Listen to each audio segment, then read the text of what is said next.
Grab your beverages and turn up your interweb. Solving the world's problems 12 ounces at a time. It's Dudes and Beer.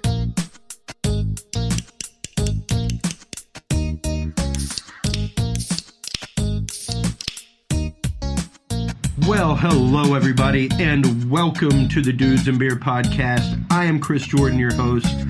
With me, as always, is the stalwart and awesome Stephen Bishop. And our special guest tonight is a very good friend of a long, long time from my AV work, things like that. But he has moved into another direction, doing woodworking from reclaimed wood, things like that, and wood artistry. Some badass wood. We have James Dancer with us this evening to continue on with Sustainability Month, talking about sustainable living, talking about what we can do as our part to change things and give people a different mindset, you know, and we're going to get into that and so much more. And it's interesting, you know, because I wish the viewers or listeners could see the wood. Well, stuff. we'll take pictures and we'll post them and everything else. Absolutely. I mean, this is really sick. It's some beautiful, beautiful work. And, you know, it's amazing. Like myself, as someone who started building electronics and things like that, whenever I met you, I didn't know how to build electronics. I knew how to troubleshoot them. I knew all that kind of stuff. Like I knew when things were going wrong and what the possibility of it being wrong was and what it might be, but I didn't know how to fix stuff. It was the internet that brought that around to me. Yeah, same and here, exactly. And you can learn so much on the internet. And at Dudes and Beer, we are all about reading and growing of the human brain, whether it's science fiction, horror, history, your favorite how-to books, whatever. In the hustle and bustle of everyday life, it can be really hard to find the time to sit around and turn a page these days. That's where Audible comes in, folks. Audible is an awesome new audiobook service from Amazon. It's the perfect way to catch up on all your favorite reading on the go. Listen to your favorite books, whether you're at the gym, in the car, at home, all with the free app. And even if you switch devices, you will not even lose your place where you were. You go right back to it. Listen to A-list celebrities narrate their favorite stories, enjoy full cast performances, discover Grammy Award-winning audiobooks, and more. With the world's largest library of audiobooks, you're sure to find the perfect book to listen to. And if you don't love a book that you've ordered, swap it out anytime for another book for free. All you have to do is visit the audibletrials.com/dudes and beer website to get your 30-day free Audible trial today. What do you get with it? You get a 30-day membership plus a free book when you join that you can start reading immediately. You get 1 credit per month after that trial is good toward any book regardless of price. So if you keep the program, you still get a free book every month, pretty much. And you get free premium ad-free listening on your devices. You also get to build your own library of books that you get to keep when you if you decide to leave the Audible service. I've yet to decide to leave. I love it. All the trips that I make back and forth to Houston, things like that, I listen to that stuff. It's great. So make sure to hop on to audibletrials.com/dudes and beer and join the amazing Audible audiobook service from Amazon and start listening to your favorite books today. That website again, folks, is audibletrials.com/dudes and beer. Start reading your favorite books with your ears today. So yeah. Start growing your brain, folks. And talking about growing your brain, let's get a little bit into what brought you down this path. Because when I met you, Dancer, you were like me. You were an AV engineer. That's what you did, man. You assembled stages for major shows and all that kind of stuff. So a lot of blinky stuff. Yeah, A lot of blinky stuff. Nice, yeah, pretty much. Still seeing stars. Yeah.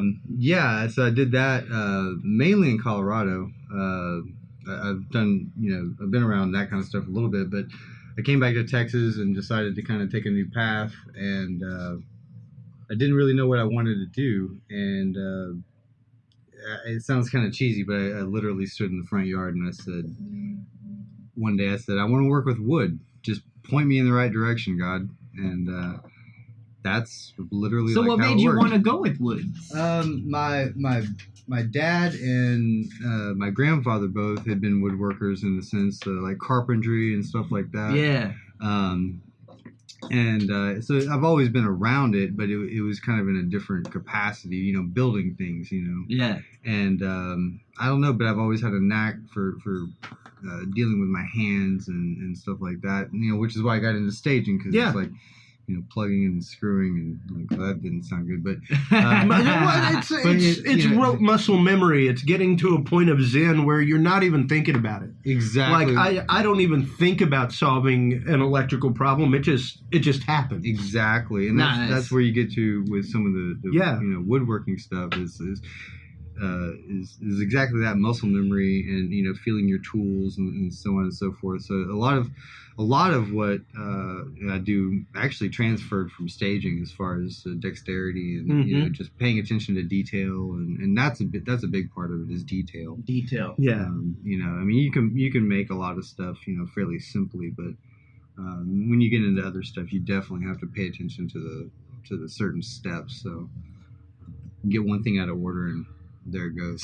Yeah. There's a process that has to be followed in order for things to happen right. Exactly. And it's the same thing in my realm. There's a process in which you hook things up. Exactly. To make sure that you're tracing cables right, and all that kind of stuff. Now,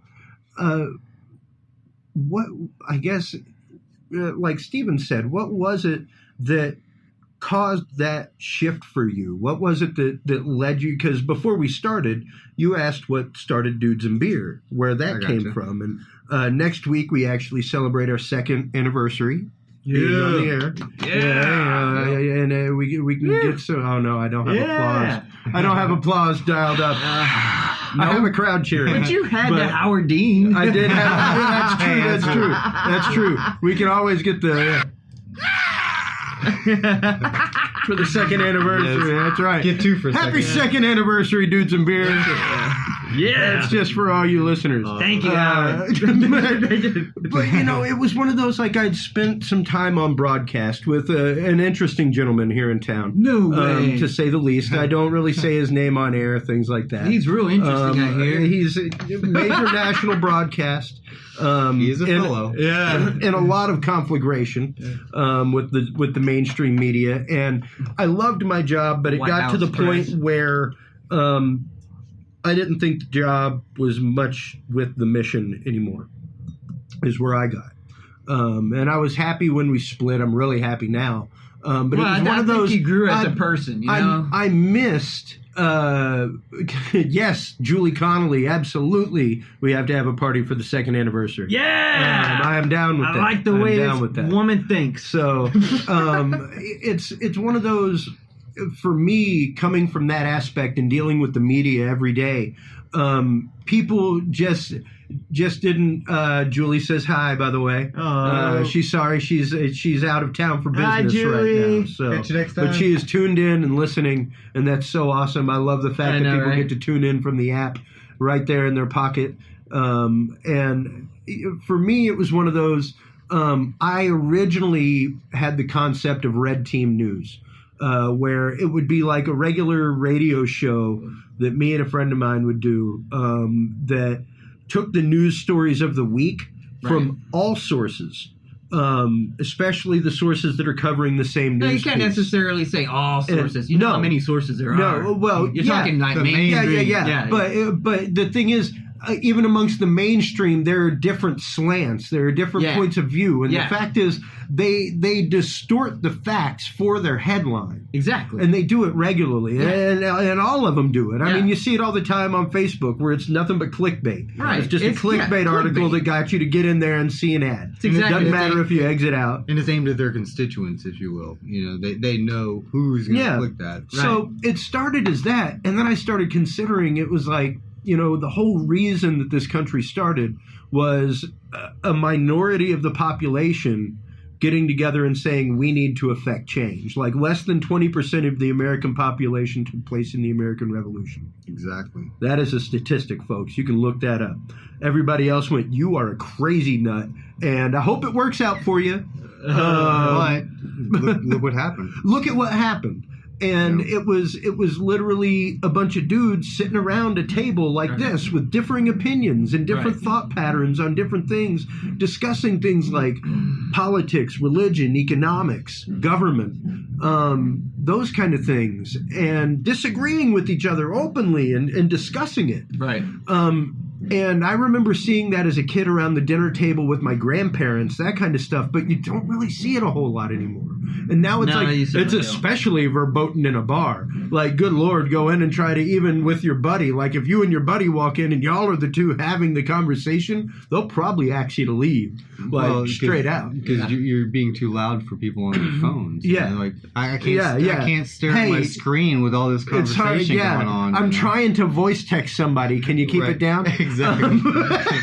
I'm trying to voice text my kick date right now. Can you keep it down a little bit? I'm on voice Tinder. Left. It was that drive, and literally because you know me, as extroverted as I am on the job site, that's not naturally me.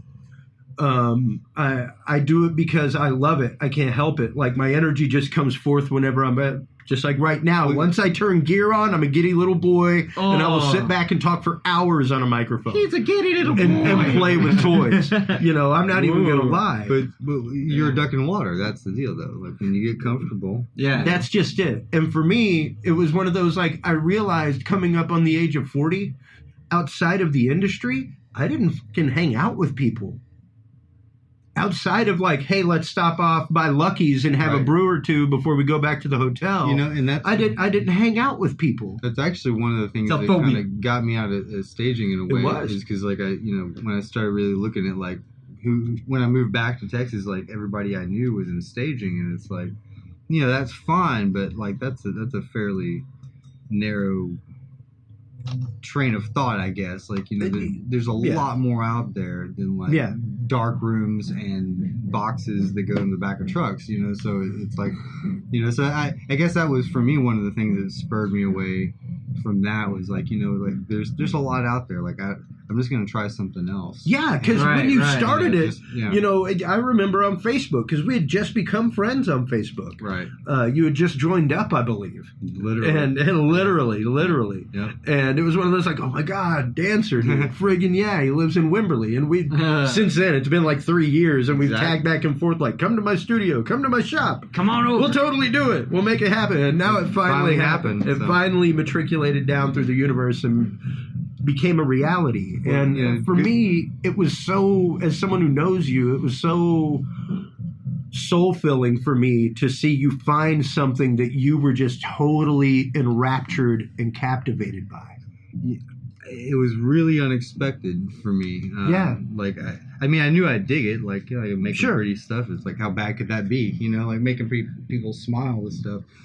But, you know, for me, it was similar to what happened with staging. Like, I got into staging because I love music, but through staging, I fell in love with lighting. I didn't even know about lighting at all, other than, you know, plug it. Yeah, it makes dark go away. It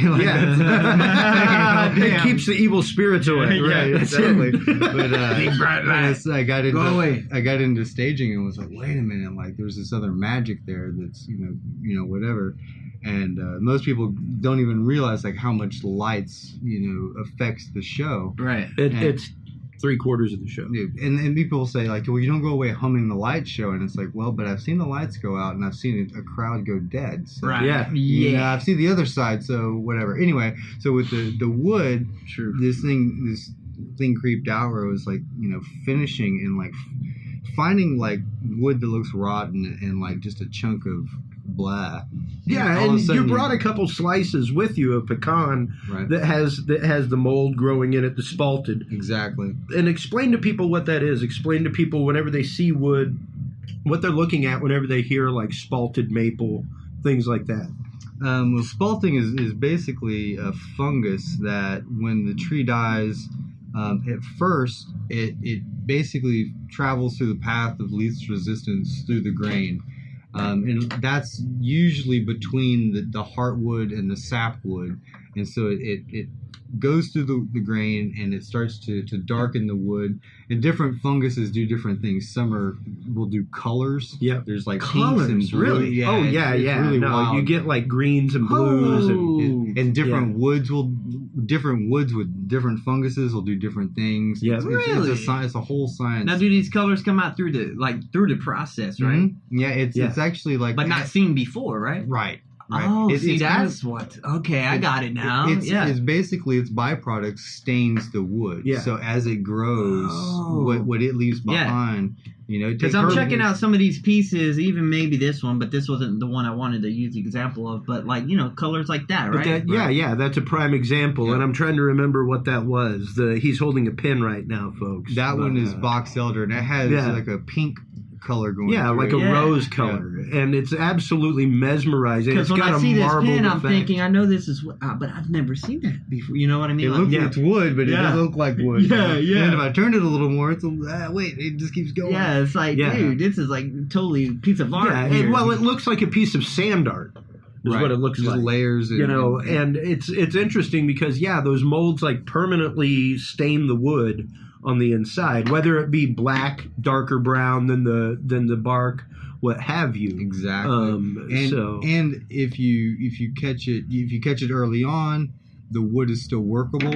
If you let it go too far, it becomes real spongy and it'll come apart on you. Yeah. And then there's ways to treat the wood too. You can stabilize it with epoxies. There's ways to do that where you basically take something like a sponge and you make it a solid piece. Okay. And that way you can work it just like anything else. But Steve-O, put a pic up. Put a pic up. Yeah, put pictures up. Julie's asking for pictures on Facebook. I'm doing it right now. Everybody hop on to the Dudes and Beer Facebook group. And Steve-O, hop on to Facebook. Steve-O's putting a Facebook.com/Dudes and Beer. That's the group. Steve-O will be posting some pictures. You actually brought me uploading right now. A fantastic. They're Here, coming take a picture of the one that he brought for me because Okay. it's a beautiful gift and a very thoughtful gift with the tool of the trade, the C wrench. With what is a 1/4-inch nut, or is that a 3/8? Sorry, that'd be like a 3/8. I think it's about a 3/8. It's about a 3/8 nut on the bottom. I'm uploading this to Facebook, Photo Bucket. Coated with zebra wood and super glue. You were saying. I don't want to give away a lot of your trade secrets. Oh man, I gotta kill you. But I'm sure it's Right. nothing that a quick Google search or something wouldn't result for somebody. Exactly. There's no secrets these But days. But that's a process as someone who took woodshop like in the 7th grade and in high school, and made things like this. Even worked in the fiber or not the plexiglass realm some Right. in junior high woodshop. It's interesting to me the process of treating the wood and how you actually find the part that you're trying to work with. Because I dealt a lot with just cordwood. It came in bulk. The teacher would order a certain amount, like, okay, we're going to make this project out of mahogany, guys. And then you paid your $15. It was cut to size. You planed it down. You cut your parts out. You built your box. And things like your bento box back there. Exactly. We didn't get into the crazy, like the joining that you did on that is absolutely beautiful, by the way. It's fantastic and more than intricate. Like I learned some dado joints and that kind of fun stuff. Just your standard that's box still joints. An art, like joinery is an art of its own. It is. Like, It is. People that's what they do, and man. Yeah. Well, and what you do specifically, just so people understand, is wood turning. Primarily, yeah. I do some other stuff, but I guess you've got some bandsaw pieces, right? And I that. like taking stuff that essentially scraps that most people wouldn't find a use for, and even if it's like a little cheese board or a pencil holder or something, just right. Give it some life, let it go, because I guess one of the way that I look at the wood is that, like, I know it sounds kind of gruesome or whatever, but like I'm essentially dealing with carcasses, and a lot of times I go out and I find the wood in its state, wherever it's laying, wherever it fell or got washed up or whatever, and I feel, it's important to pay respect because, like, I mean, it was a living thing, Yeah. and like you're dealing with the body of this living thing, and it's like, yeah, you can make a porch swing or something out of it, but it's like, so it's literally called a carcass. Well, that's what I call it a carcass. Yeah. It was like the body of a dead living. Technically, it's called lumber. Lumber. That's after it's cut up. That's after it's cut up and processed. Which is what most of the stuff that I had experience with before this was like lumber. Literally construction stuff. So. Once I started stumbling on these like little oddball pieces of wood and sanding them up, and was like, wait a minute, there's something in here, like it's gold, And a lot of the stuff that I like is stuff that cabinet makers and stuff like that don't like because it's either got figure or it's not necessarily. Now, when you make whatever. something and you find some wood you like or whatever, how do you come across like what you're going to make that into or whatever? What determines that when you first see that piece of wood? Do you know what you're going to make that into?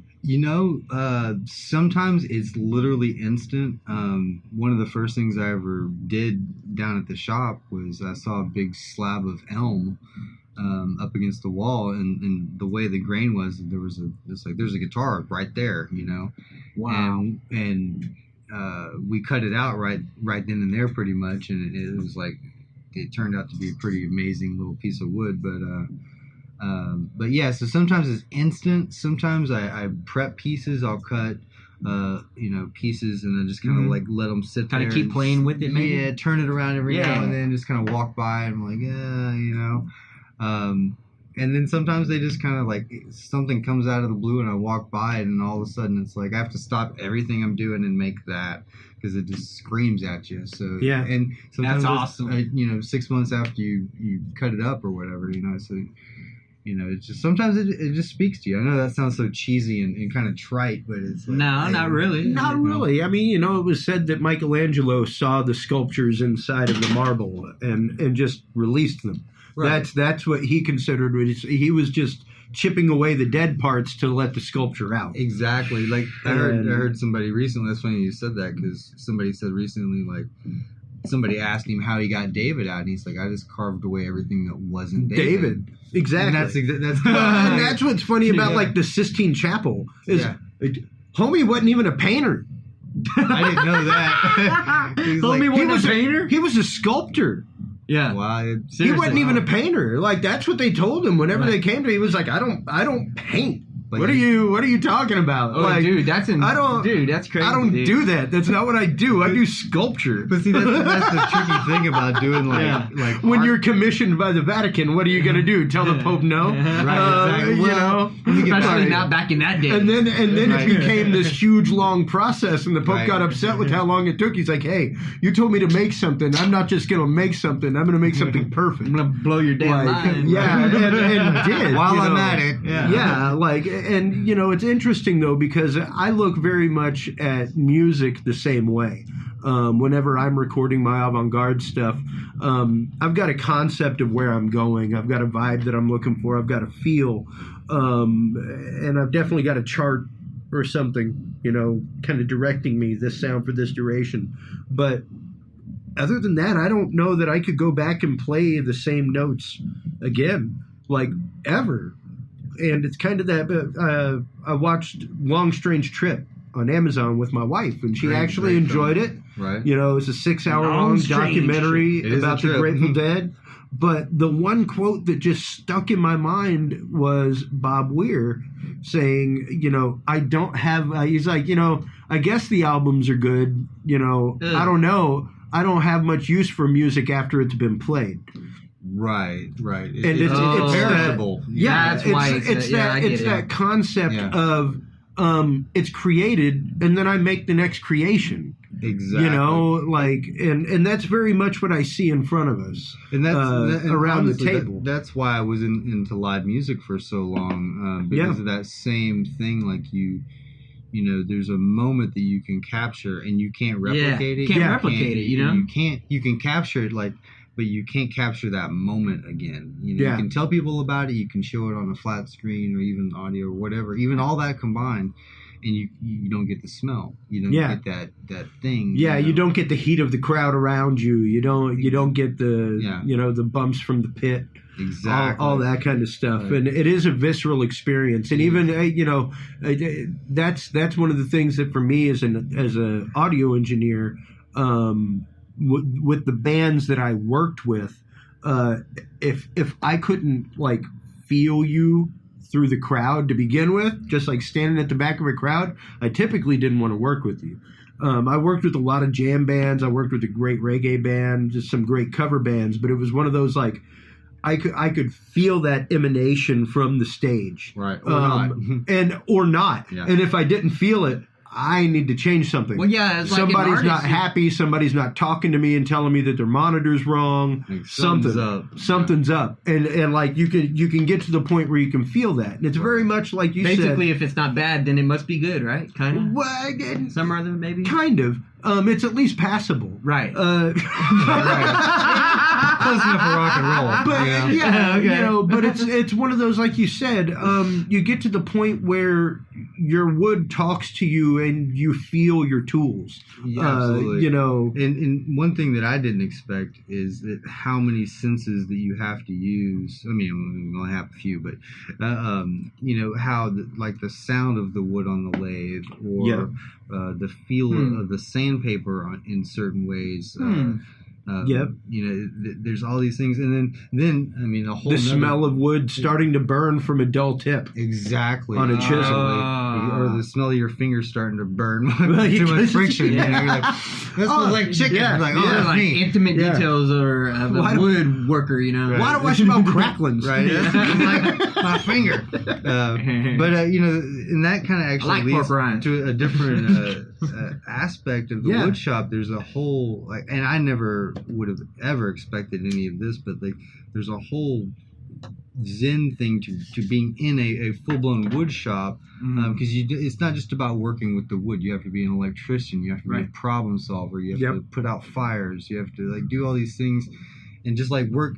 And this again is where like the staging came in handy a lot, because like a lot of times you have to work in negative space in the dark, like with bolts and doing stuff. Yeah. And you have to use feeling your way. Exactly, and using your mind's eye and going like, I know, well, conceptually that's where it's at in space, and I have to do that. Yeah, turning your proper hand, your usable hand backwards and your other hand forward. Exactly. And like reversing your brain function. Exactly. In the dark. In the dark. In the dark. Yeah. After 20 hours. It reminds me of kind of like an alchemist of wood or some shit like that. It is. Yeah. And so all these things come together, and like you never know what you're going to be working on. Like you could be working on your art, or you could be solving a problem, so it's like you kind of have to be on your toes. And I mean, it's an environment that teaches you a lot about yourself, like, about patience, about timing, about, your processes.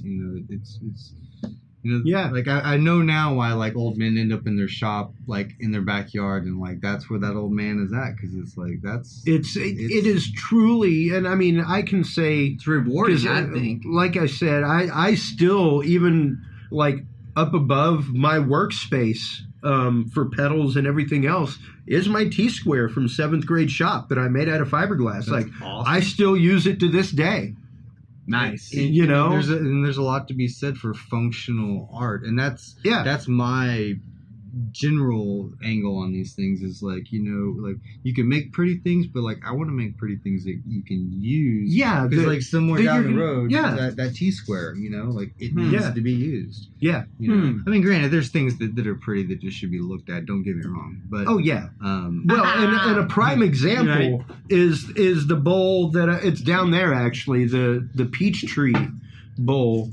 It's actually on the Dudes and Beer website. If you go to the post, I might have to take a photo and if you upload go that. to the post that we've been promoting for the show tonight, on that post is the image of the Peachtree Bowl, and that was one that you were literally on the way back from the grocery store and saw a dude to cut down a peach tree. Literally. And like, hey, what are you doing with those stumps, oh peach tree, dude? He said, no comprende? Yeah. I said, thank you. Yeah. I'll take it.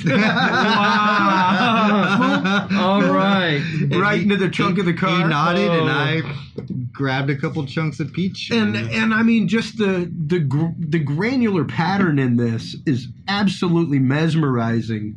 Number one, number two, the voids and pits from the knot holes. Those are from worms, actually. Yeah. Right here, these are absolutely wormholes. If you look in the bottom of this one here, you can see the teeth marks from the worms. Oh wow! You can actually hear them in the log at night. They're like, wow. It's pretty. Are they still in there? No. Okay, dude, that bowl is so dope. But man. it's beautiful. I'd like to eat my ramen out of that. The piece of bark that's left down here. You save those little pieces. It's like there's just so much thoughtfulness put into the aesthetic parts that were the wood, and like you said, keeping those imperfections, keeping wormholes, things that typically somebody might want to, if they were creating a series or something like that they would want to get out. Past. It's like the Rolling Stones. There's imperfections there. Yeah, well, it's Bob Dylan. Man. Yeah. well, and it's very much that concept of do with what you have. Exactly. And like that's a piece that can't, like I had no idea what I was doing when I put it on the lathe. I mean, I knew I wanted a bowl, but I had no idea what the shape was going to be, and it just kind of like take a little off here, a little off there, and like I stopped turning at, like you said, like the piece of bark that's like still included, like. Oh, that's beautiful. That's my favorite part. It's just like the little details. Yeah, yeah. And I was told by a mentor, he's like, we call those features. Yeah. And you could charge more for those. Yeah. a capitalist. And it's interesting. So it's a profit game. Yeah. It's a good market. The pressure's off now. Exactly. And somebody told me, Let me tell you, son. In music, like the best thing about jazz is if you make a mistake, you just repeat it 3 more times, and then it's a pattern, and it's a riff. That's it. Exactly. What if you don't remember your mistake? Exactly. Well, then you just keep making them until. You just keep making them until you actually that right there's the story of my life. Well, what if you don't remember your mistake? Well, you just make them again. Exactly. It's wash, rinse, repeat. Exactly. I'm the reason that shampoo has directions. Whether it's gig to gig or project to project, that's literally the way that my brain works. Is a wash, rinse, repeat mentality. Same song, verse, same verse, same verse. Yeah, whenever I build websites, I build admin pages with all the passwords and everything else, that are like password protected documents. But it's like if I need to get into something, it's open it up, copy, paste. And the structure's the same. Yeah, everything is fluid. Believe me, I've seen top it. to bottom. It is. Even with this show, when Julie Connolly came on board, I was as PR representative and as a part of the podcast, who we love having here. She does amazing things for us. Julie. And she was the one that inspired me to really tighten the game. And it was like, if she's going to take over like the PR end of this and be like sharing things and doing social media and things like that, like she really needs to know like how this thing works. And so I literally sat one day while I was opping because it was one of those gigs where they're running their own thing. I got a podium mic, bro. That's my gig for the next 3 hours. Right. And I spent 3 hours and I literally made a flow chart. Nice. That was like, it was. So you like, went full Ross Perot, like now over here. Well, it was straight instruction manual, nice. Point to point connection. Like here's your EQ. Your EQ goes to this. Nice. This routes to this. This routes to this. So it was literally like deep rooting of like, okay, we make a post here, it matriculates to here. From here it goes here. From here, There's so much to be said for process, There is, and that's one of the things about this type of stuff is like there's for me there's more enjoyment in like making something often than what the outcome is. It's just going through that process, and like you get tested, your patience gets tested, your knuckles get tested, but like with this show, like you went through that process and look. We went through many processes. Yeah.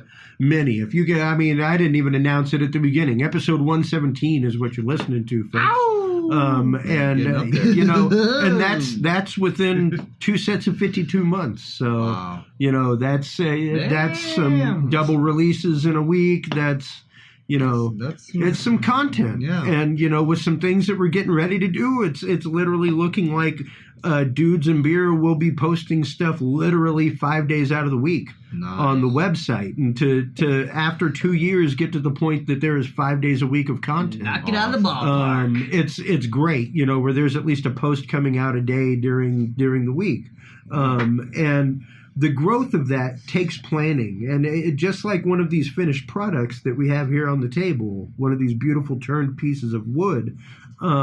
It takes planning, even if it's a simple sketch beforehand of just what's in your mind's eye. Exactly. You know, so that you've got some kind of reference to go on. Because, like you said, with this curved corner piece that you have over here, it basically looks like a 4-flowered lily coming out. Get a shot of that, Steve. Get a shot of that bad boy and right there. Post that. That's a bad boy.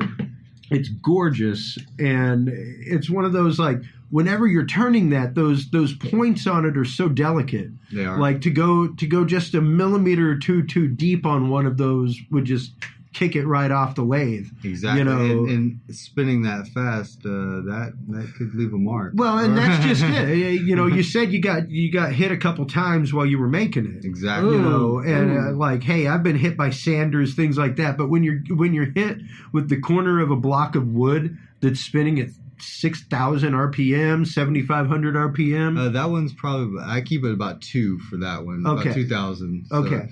Yeah, the other, it'll take your finger off otherwise. Whoa. Yeah. Because it's like turning a fan. You know? Yeah. I mean, literally sticking your hand in a blade. Yeah, it's crazy. And the technique that it takes to do this kind of stuff. I never got into wood turning because my hand-eye coordination and my dexterity is just, it's not there.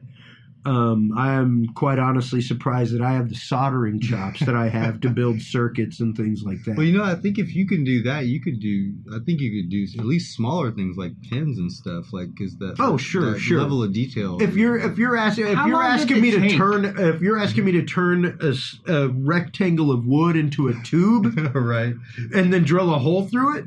No, all day long, bro. See, that's where the process. You drill the hole first. You drill the hole first, and that's what you use to hold the wood. Inside the wood is a brass tube, and you glue the brass tube in. So that's what's actually holding the structure. You know, but you turn the wood around that, and I mean it's.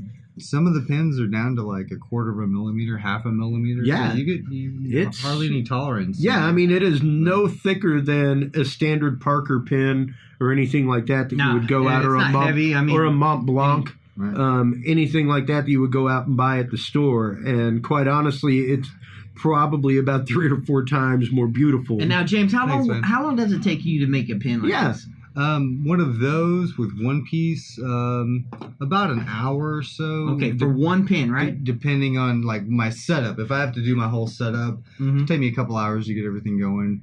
But if I can just like walk over and do each step as I need to, about an hour or so. Now, with your setup up and everything, and the first one takes you a couple hours, right? Right. Can you keep knocking them out fastly, or will it still take a couple hours each pin? Once I got my setup, about an hour a pin. I give myself, and honestly, like I'm a little particular on the finish, so I spend probably twice as long as I should. Well, that's about typical though. I mean, for a good finish, and that's the thing. That's where my patience wears thin with woodworking. That's where I just break out some mink oil or something like that, and it comes out natural finish, and I'm done. And you know what? That's beautiful. It is in its own right. It is, you know, but everything has its. To get a proper enamel on something, you know, like you were saying, you're looking at moving into more the epoxy realm, right? Which is much more like the blast coating that they put on guitars, on marine boats, marine wood.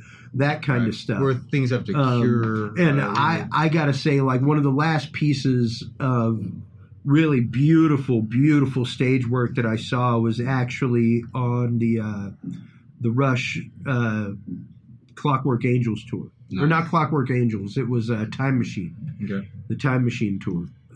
I got to work that here in Austin, and I was put on stage crew. And whenever I came in at the end of the night, it was like, okay, you're helping break down drums. Nice. Yeah, so I got to break down Neil Peart's drum kit. Well, that was pretty sick. Whoa, that's sick. That's But like every show, he gets a new drum kit. Really? And this thing, yeah. I didn't know that. Yeah, like the whole wrap of his drum kit like matches the theme of the album and all that kind of stuff. Wow. And this was like it was the Clockwork Angels tour because they did 2 of them. And literally like all the cymbals had like cogs, like clockwork cogs, like laser etched into them. Nice. All the cymbal hardware and everything, all the hardware everywhere was all gold, like bronzed. So top. Yeah, I mean it looked like this friggin' like Frankenstein like steampunk. Exactly. Yeah. All the drums were all like mahogany with like brass inlays of cogs and stuff, and then the deck that he was on was this huge octagon that matched the wood that the drum kit was made of. And at some point, somebody dropped something on it. But you could see the layers.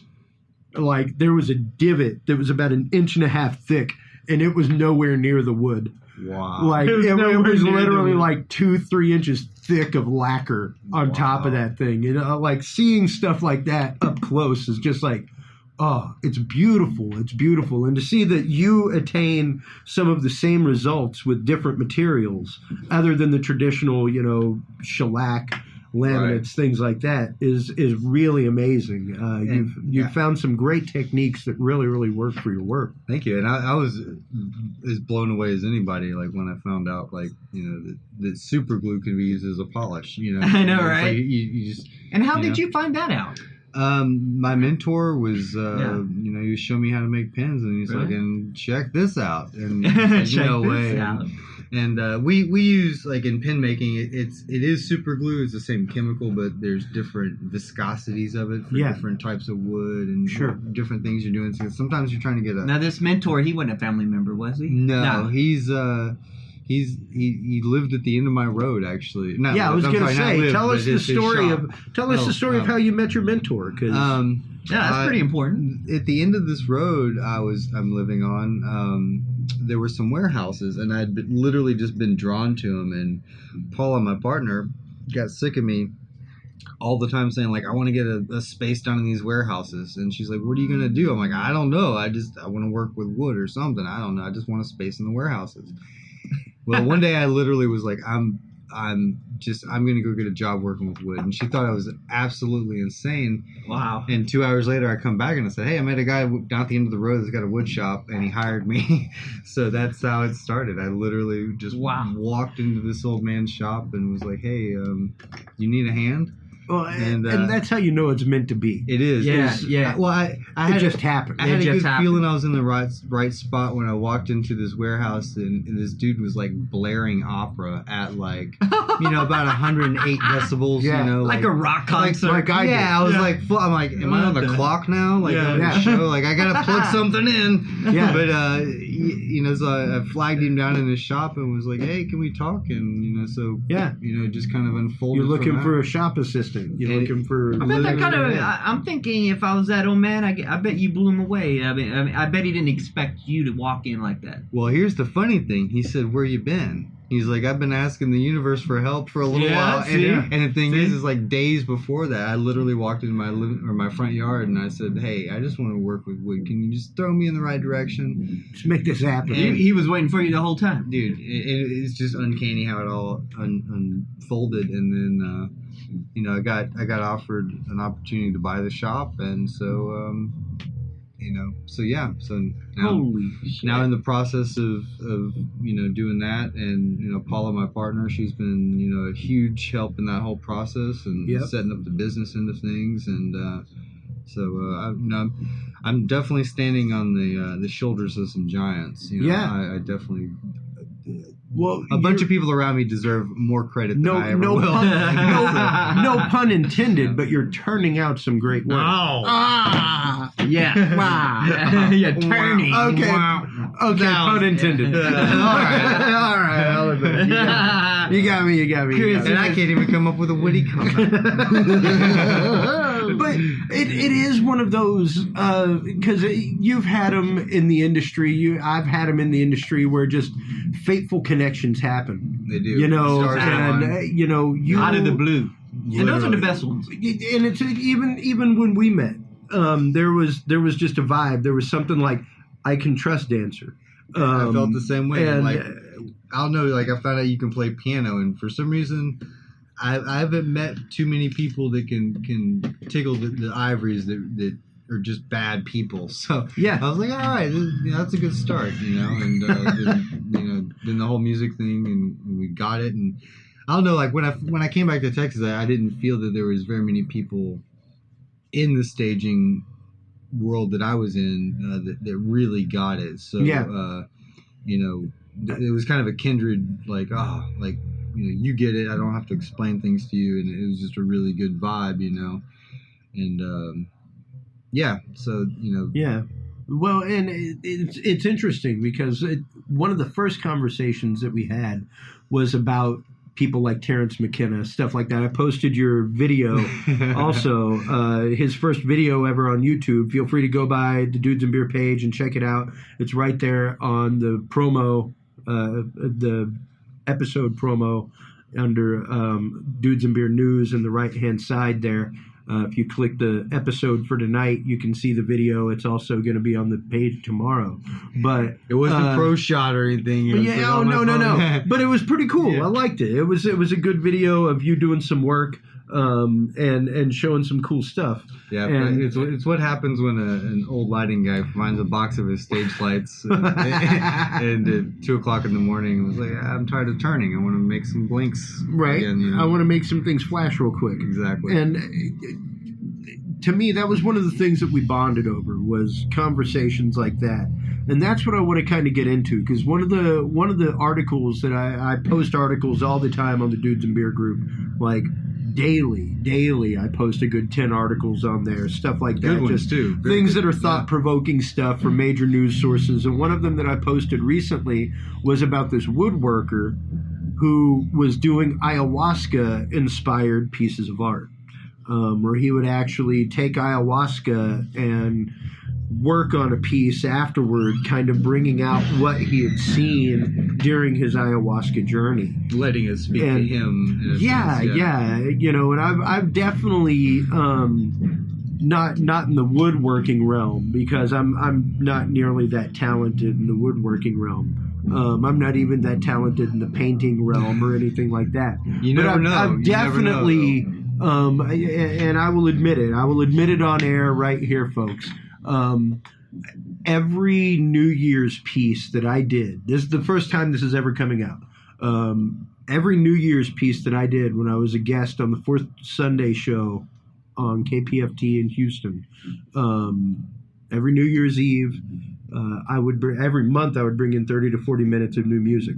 But the New Year's pieces that I did, I would always have my recording set up ready to go, first sounds dialed in, written down what I want to use for the first few tracks, where I'm trying to go. Right. And I would have all my lights going in my studio.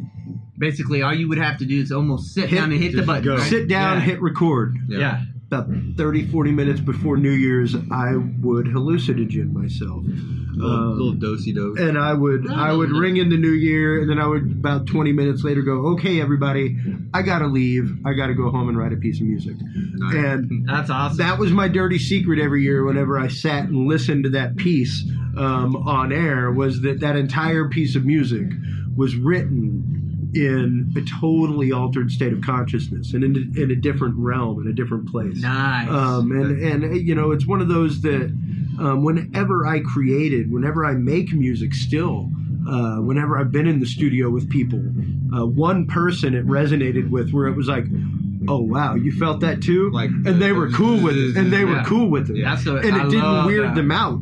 That's because really a lot of people, it weirds them out once you get that synergy going. Even with the band as a sound guy, Yeah. like once you feel that, and they're like, dude, like I totally like felt that like across the crowd from the sound booth to us on stage. Yeah. And how often do you have that experience while you're working with wood? Because I know it is a very Zen process. It's very, very relaxing. It's very calmative. And for people like us, it's important to find something like that. It is, and it's the funny thing about it is like just as relaxing as it is, there's these hidden surprises. Like working on a lathe, standing in one place can like mentally can take you places that you wouldn't expect. You know, like you said, a very zenful place. You look up and 2 hours has gone by, and you had absolutely no idea. Yeah. You know. Wow. And then you try to move, and you realize that physically your body's locked up because you've been using your core. You've held that position so long, or something. Yeah, and you can't. You really like you actually struggle to move, and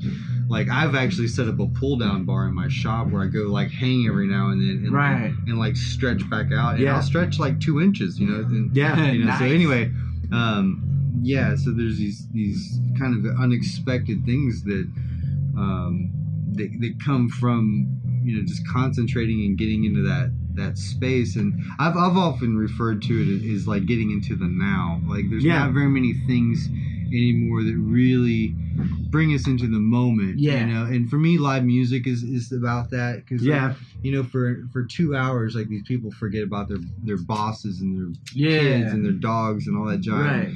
And like turning a piece of wood, it's similar in respect of like when you're on the lathe and you got something several pounds spinning at several thousand RPMs in front of you, like you can't think about nothing but that wood and that chisel, bro. You have to be there. Like there's just no way to dial that in and do it from home. You have to be in the moment, right there in the now. There's no Jetson job to that, where you're punching one button all day. It's kind of like when Neo was stuck at that subway part of the movie and he couldn't go anywhere. He was just there. That's exactly. Well, you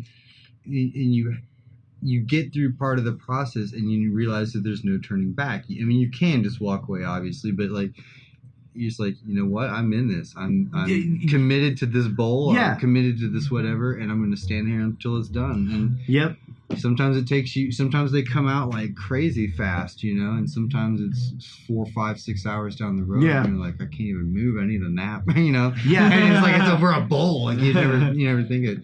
So, but does it still feel good to you, even like if that one that took forever? Absolutely, it's a visceral. I mean, it really, there's very few things that give you that satisfaction of like walking away. And you've literally created something out of nothing. It was one thing, and now you've made it into something totally different forever. And it could have been a bunch of things. It could have been anything. Could have been anything. It could have been a cutting board. That sounds sick on its own. And for me, the biggest thing now is I just love the look in people's eyes when they see it. Like there's just a thing, and I can't even quantify it or explain it really, but there's a look that it's just. It brings them into the now. I think is probably the best way I can explain it. Is like for that moment, their job doesn't suck, or their dogs aren't barking. It's just like they're involved with this for that moment.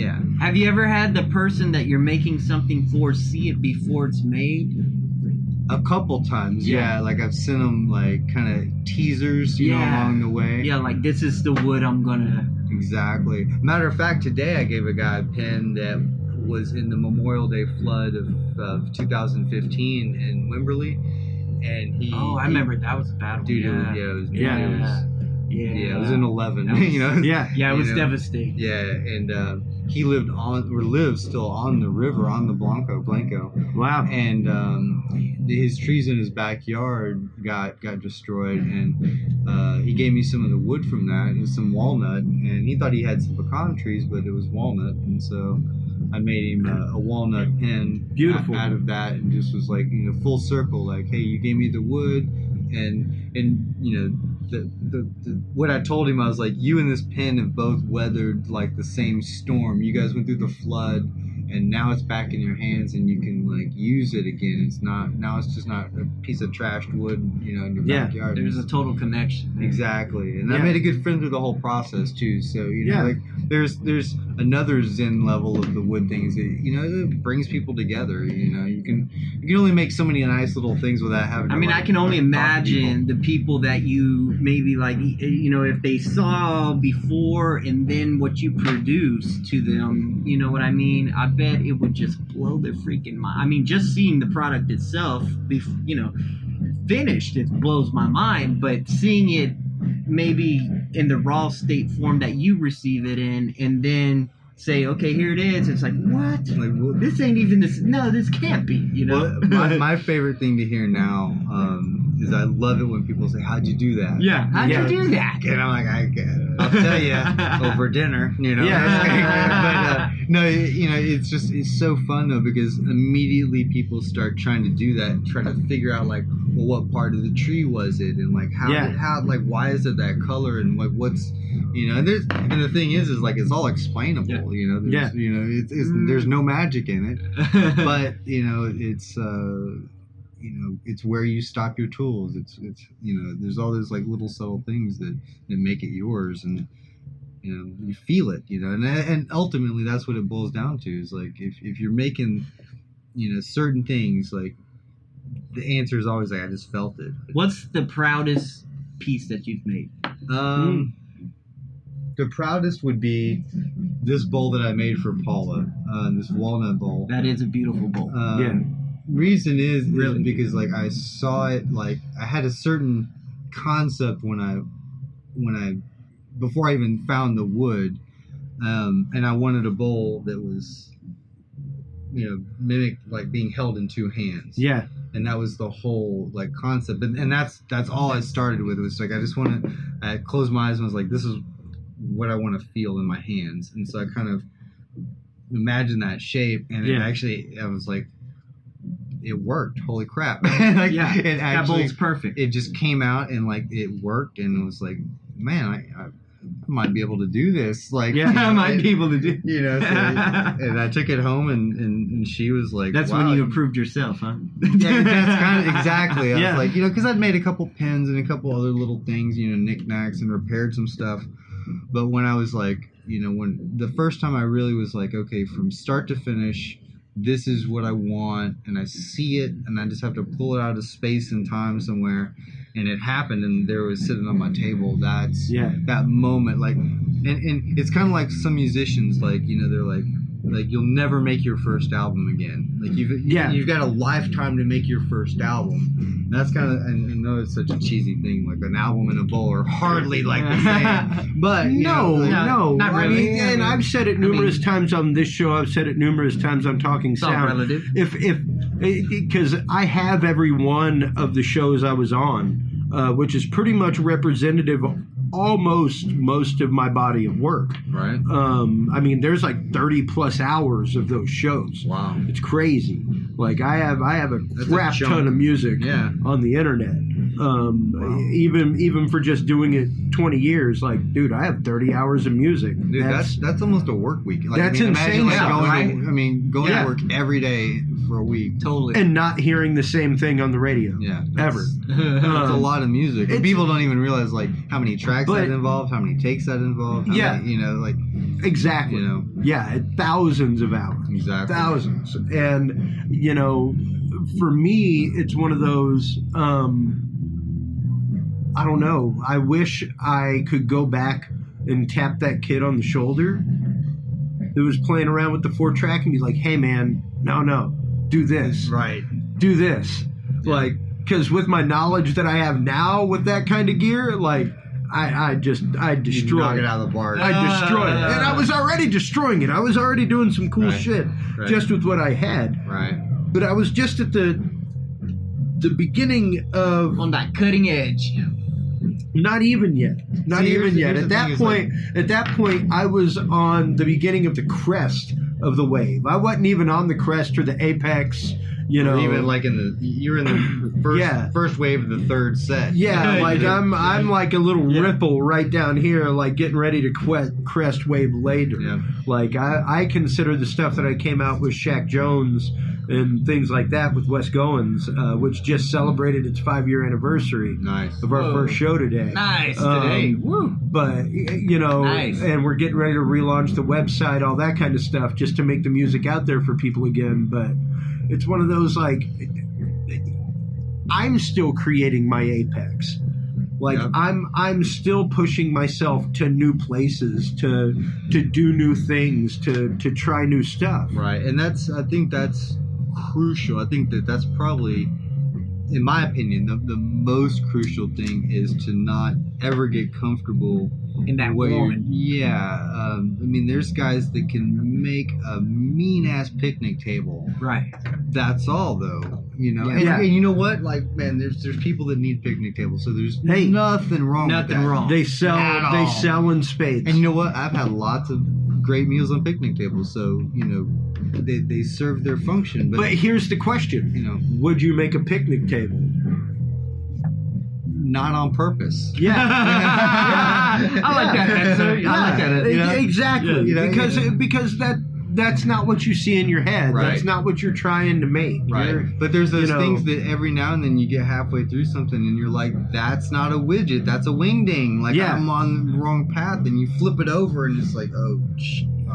You know, but that's the process. That's what we talked about earlier. Like that, you have to go through that process. Yeah. You know, and to have a process, I think, is important. You know, there's a lot of people that just kind of blindly run at things, and in staging, those guys. You know, this is going to be kind of a weird correlation, but it's okay. That's weird. The guys that just ran at things in staging generally like injured people, or you know, like or themselves, or them. Yeah, unfortunately, it was rarely themselves. It was usually someone else. Yeah, but or they would break equipment, or you'd have to redo things, and it's like, you know, like there's a reason that you step back for a minute and you look at a room full of gear and go, that's right. That's going to go there and that's going to go there. Yeah. And you're going to work on that, as opposed to just like, hey, everybody run over there.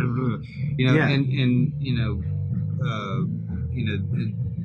that's one of the many things for me that they carried over from staging is like, you know, you line out your project, you have a plot, you have a lighting grid, or your schematics, and you have that stuff, because that's what makes a tour look easy, is because they did all that process on the front end, and so you could roll into no matter where we go, this is the bare minimum that we're using. This is the minimum setup.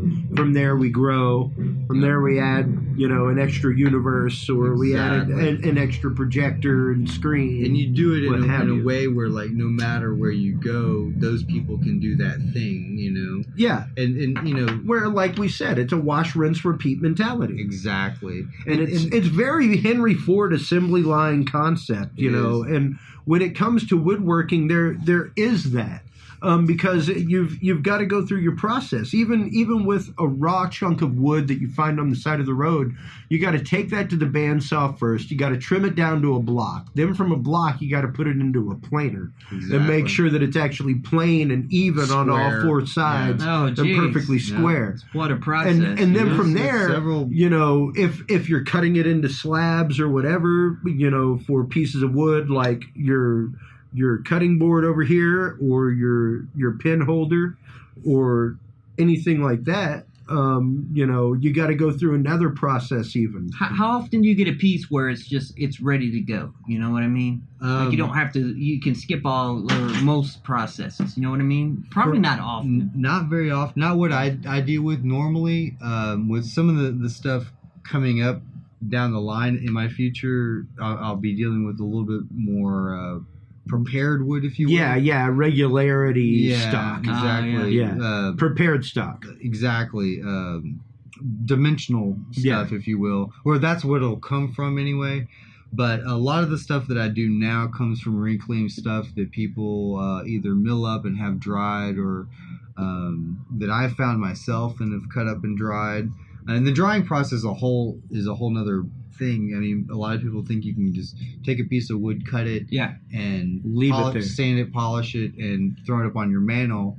And it's like, you can do that if you want to come back and find a piece of bacon on your wall. Like, it just like fizzles up, you know. Because once that wood starts drying and the wood starts contracting, the whole form of everything's going to change. Exactly. And the more interesting the wood, the more character there is in the wood, the more you get like cross grain and stuff like that. Yeah. And like those dry at different rates. And so I get the look, I know. Man. Way to be in show mode. I should have. Hey, dude, you don't need to be in show mode in a word shop, bro. It's okay. I understand why you're not in show mode. It's all good. But, hey, now you're famous, lady. Now you're famous, lady. So, do you have sources, like reliant sources, I guess, that you keep going to? I'm starting to develop that kind of thing. Yeah. I stumbled into, like, I had a pretty good, supply of wood to begin with. Right. So I stumbled into it. And off the bat, I got pretty lucky. But in Wimberley, there's, a lot of lumber or a lot of trees still down from the flood and stuff like that. Yeah. So I've made some connections with people that mill lumber and stuff like that. You must be pretty famous in Wimberley. No. I stay in my little shop. I know a few people. I'm starting to meet more people now. And a lot of it actually is through the wood. I've met people on Facebook that were either throwing away wood or had scraps, like I mentioned earlier with the guitars. But there's a lot of people still that have stuff that they don't know what they have. Right. It's kind of weird. They'll have a big pile of pecan or burled pecan or something like that, and it's like, to them it's just scrap. They just want it the hell out of their lawn, and you're like, to them it's a burden. It's kind of tough for me to just take this burl of pecan from you that's worth like $4,000, but it's like you're doing them a favor. Just I'll totally haul it off. Don't get me wrong, like, dude. But it's like, exactly. I know what you feel because you were very much in business the same way I was. Where like you want to do right by people, right? And you don't want to withhold that knowledge, right? You don't want to let them know, or you want to let them know that, hey, I'll take this, but just so you know, those others that are in your orchard out there that look like this, whenever it comes time, they're worth some cash, bro. Exactly. And I'm going to give you that knowledge as the cash in exchange for this. And exactly. I feel that we are, you're dealing with something that's living or was living, and like, that energy comes around. You can't outsmart the universe when it comes to that sort of thing. No, you can't. And that's one of the things, like I said earlier, the conversations that we bonded over was stuff like that. And just the concept of universal energy and the fact of this thing exchanged air with us. Like it respirated what we live off of, and you do have to respect that. You do have to, take care of that. Like, for me, as someone who started his life in religion, things like that, and taught that, that's what I think that most people have lost track of in the book of Genesis, is the fact that really we were just gardeners, man. Yep, exactly. Like we were told to take care of a garden and to tend a garden, and that's pretty much it. Yep. And if you tend this garden and do what I say in the garden, like, you will live like happily for all eternity in this garden. And there'll be some amazing fruit. There will be some crazy stuff. It's interesting that you use that term garden, because that's something that somebody that's really taught me a lot lately is that's the analogy they've used. About planting seeds. Like, some days you plant seeds, and some days you weed the garden. Some days you deal with the soil. Some days you water. There's some days are very specific. And, then some days you have to clean up after a storm. There's those things that come along that, And that is the analogy of being self-employed. And it's interesting because, like, you know this. Like, you were in the same industry that I'm in. You know the ebb and the flow of the industry. Like, right now, It's like throwing friggin' meat to dogs, folks. That's all I can say. Yeah. If a steak goes out on the table, there's like 8 dudes fighting to get a steak, or even just like I'll just take that gristle. If you ain't eating that, if you ain't eating that gristle or using that bone, I'll take that right now. Hey, give me that bone and some water and some salt. I'll make a soup. We'll have some commissary. And there's a couple of cats or out consomme. There's a couple of cats out there that'll try to lick your fingers. Yeah. That's the best damn cracker I've had. Just like a fried chicken. But it's absolutely true. But it does take a certain level of crazy to be a self-employed person. Right. And you have to be ready for anything at any time. Yeah. And realize, like, you've got to be fluid. What's the song from the Dead? When things look like or things seem like easy street, there's trouble at your door. Yep. And that's that. Like, as soon as you start to glide, you're like, man, I got this. It's like, no. No. Yeah. And that's just it. Every time you rise above, every time you get a good breath and you're like, I get to tread. No, you don't. No, let's get back into a paddle real quick. And something that, and I wish I could remember who told me this, but this is like being golden, that you only coast downhill. And that's the way with this kind of stuff is. Like, if you're not fighting towards something, like, you're going backwards. And even if you're stagnant, not to get all like waxing philosophical, but wax, bro. It's like, if you're stagnant, if you just stand in one place, like, time goes on. So you're actually relatively going backwards. So even when you're standing still, you're going backwards. And somebody explained it to me years ago. It's the fact of a shark doesn't sit in a non-moving current. There you go. That's true. Yeah. Don't get me wrong. They sleep, but they'll sleep in a moving current with their mouth open, so that air is always going through. But other than that, a shark is always moving forward. Yeah. They don't move back. They may loop around, but they don't move backward. They aren't like a fish. No, fish will literally move backward. But not a shark. Even though they're a fish, they don't move backward like that. They're always in forward motion. And I just heard a great quote from someone that said, you look back to learn and forward to succeed. Yeah. And that's that whole thing. That's it. And you know what? If you get halfway through a bowl and it blows up and you mess it up, and I've had bowls blow up, and man, it sets you back for a minute because you get a chunk of wood flying at you that big. And, Whoa! It's like Nolan Ryan throwing a chunk of wood at you. Holy shit! Yeah. So when you're picking stuff up off the other side of the shop and it's like knock other equipment. I was about to ask you, have you ever had anything that you started that it just went totally wrong?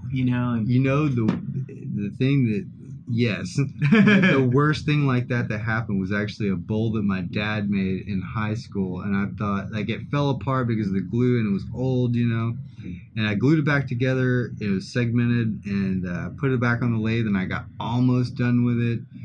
And this is one of those lessons where like, can I cuss on the air? Oh yeah! All right. Like one of the biggest lessons I've learned is like not to overfuck something. Like you get it to a point, and like it's often like that last like little tweak. Like sometimes you just let it lie because like you.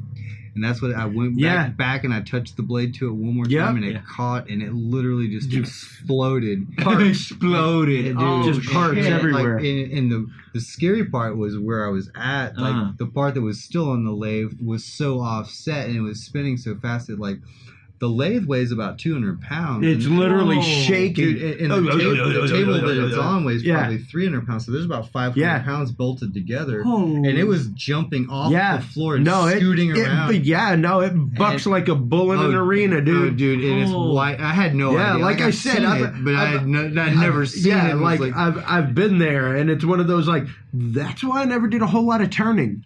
Because, I mean, what I saw was accidents. What I saw was, like, people in, like, Shop 2, things like that in high school. Coming back that from kind the of hospital. stuff. Yeah. Well, no, I literally remember, Shit. and Julie was just commenting about how she once had a boss in retail that said that would always walk by her and say, be a shark. And, you know, it's the fact of once they find what they want, they just going after it, man. Yeah. They're just doing it. Well, they're going to move forward with it, and it's happening. And it's a terrible correlation of it, and I don't want to go down this rabbit hole, but it's that's the rabbit hole. That's what show's about. That's the way I feel like police officers, the way they drive, and you know that's what's hard for me is that if you're always looking for something, you're gonna find it. Exactly. You know, yeah. and you know, they sharks found it. All right, let me tell you. They find it. Sharks find their food, and you know, so. But yeah, you know, with this stuff though, like you keep moving, and you know, and if you mess up, you go on to the next piece, just throw another piece of wood on there, and you know, but. You definitely can't fucking stop, you know. No. Fuck that. No. And the thing is like you never know, like personally, like every time I turn something or I make something, I'm like, man, this is my favorite thing that I've ever made. It's like 2 or 3 things down the road, I'm like, holy shit, I didn't even know I could do that, you know. So you know, I think it's important to keep challenging yourself and throwing that thing. Right. You know, give yourself that carrot on the stick to go for, you know. Yeah. Something to always be striving to be better. Yeah. Something to always challenge and that's your technique. for that positive future thing you were saying earlier, you know. It's like you got to give yourself that goal to reach for. And you know, you strive for that, you know. Exactly. And and that's the fulfilling part, I think, about all this is like, you know, is reaching that goal, is like seeing this thing and like seeing it through fruition, and then all of a sudden you're handing someone something that didn't exist a few days ago or hours ago, you know. Even today, like I gave somebody a pen that didn't exist that morning, you know. Right. And it, you know, it's just like just a look in their eyes, like you know, and yeah, you know, I'm pretty sure that there's a check big enough that will offset this at this moment. But, you know, right now that's still the most valuable thing is that look in someone's eyes to go like, wow, like that was a chunk of a tree or something. Like that was like the crook of a tree. That was something else entirely. You remember John Henry's tree? Yeah.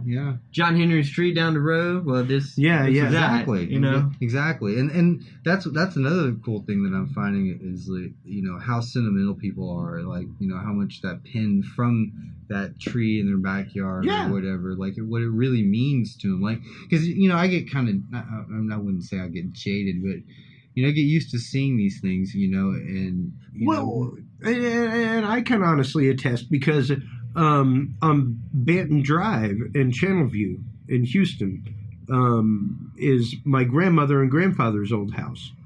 And to go by there and see trees that I know he planted. Wow. 40, 50 years ago. Trees that were small oak trees. And now they're when I was a kid. They're good trees. Size. You know, like he'd planted them when like my mom was a kid. Wow. And at that point they were 20 years old. Yeah. And now they're like 50 years old. Wow. You know, and to drive by there and see that. And to drive by there, like on the Esplanade, I remember when the Challenger explosion happened. Right. He actually went out and planted. God, I remember that. He actually went out and planted 7 crepe myrtles in this Esplanade in memory of the shuttle astronauts. And they're still there. They're still there. They're huge now. Like the city trims them and everything else. But it's one of those like, you know, that's there. You know, that's something like...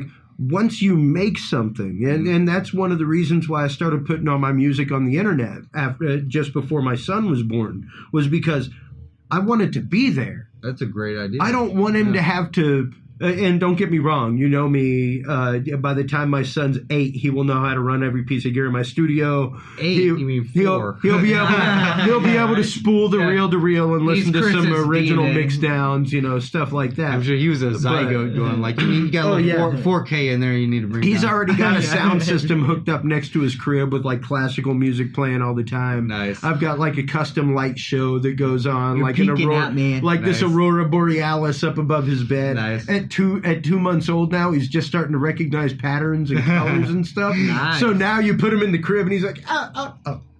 Oh. Oh, what's this? Because it's literally just this constantly changing light when show he grows on up, the ceiling. somebody's gonna be like, "So how'd you grow up?" And he's gonna be like, So you've been check it out, to man. Cirque du Soleil, right?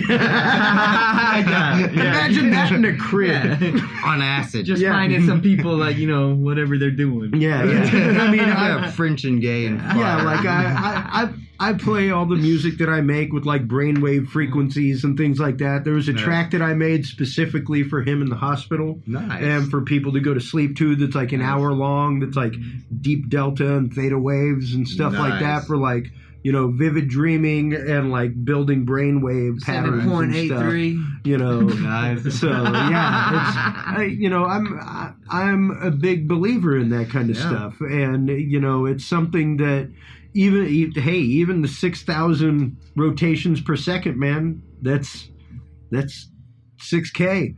Like Exactly. that's a frequency going through your body. Sure is. And that's what it all boils down to. I mean, when you look at everything, everything's a frequency. Yeah. Everything's a cycle. Yeah. I mean, Sure is. Well, and have you seen the interesting experiments that have been going on? There's this guy that literally slices tree trunks into platters as thick as a record oh wow. and plays them What? Wow. What? No way. and I plays the never rings of heard a this. tree like a record. Are you Nice. serious? Dude, it's freaking crazy I sauce. want to man. hear man. this. It's wild stuff. So you're and playing a it's- tree? They all sound different because think about it. There's different resonances in the Dude, different yeah. woods. Depending on the You know, slice, right? Yeah, exactly. Yeah, The like grain ebony's size. Wow. ebony's gonna sound different Yeah. than cedar's gonna sound different than oak. Dude, that's awesome. So it's pretty like fucking that's just interesting. mind blowing and like That is. wow, Hey, that's don't, brilliant. don't tell people too loud because that out in East Texas, there's going to be some dude in overalls like scratching Yeah. those things like Yeah. on the back of some trailer. Some dude like me at an electronic Watch out, music son. festival. I got two going turntables and a microphone right here. Right. And they're all wood. Yeah. Yeah. Let me turn Yeah. the e-haul off real fast. Yeah, Yeah. Yeah. That's funny. Put the needle on the arboreal track. It's DJ Burl. DJ Burl, son. Wrecking it for you. Oh God.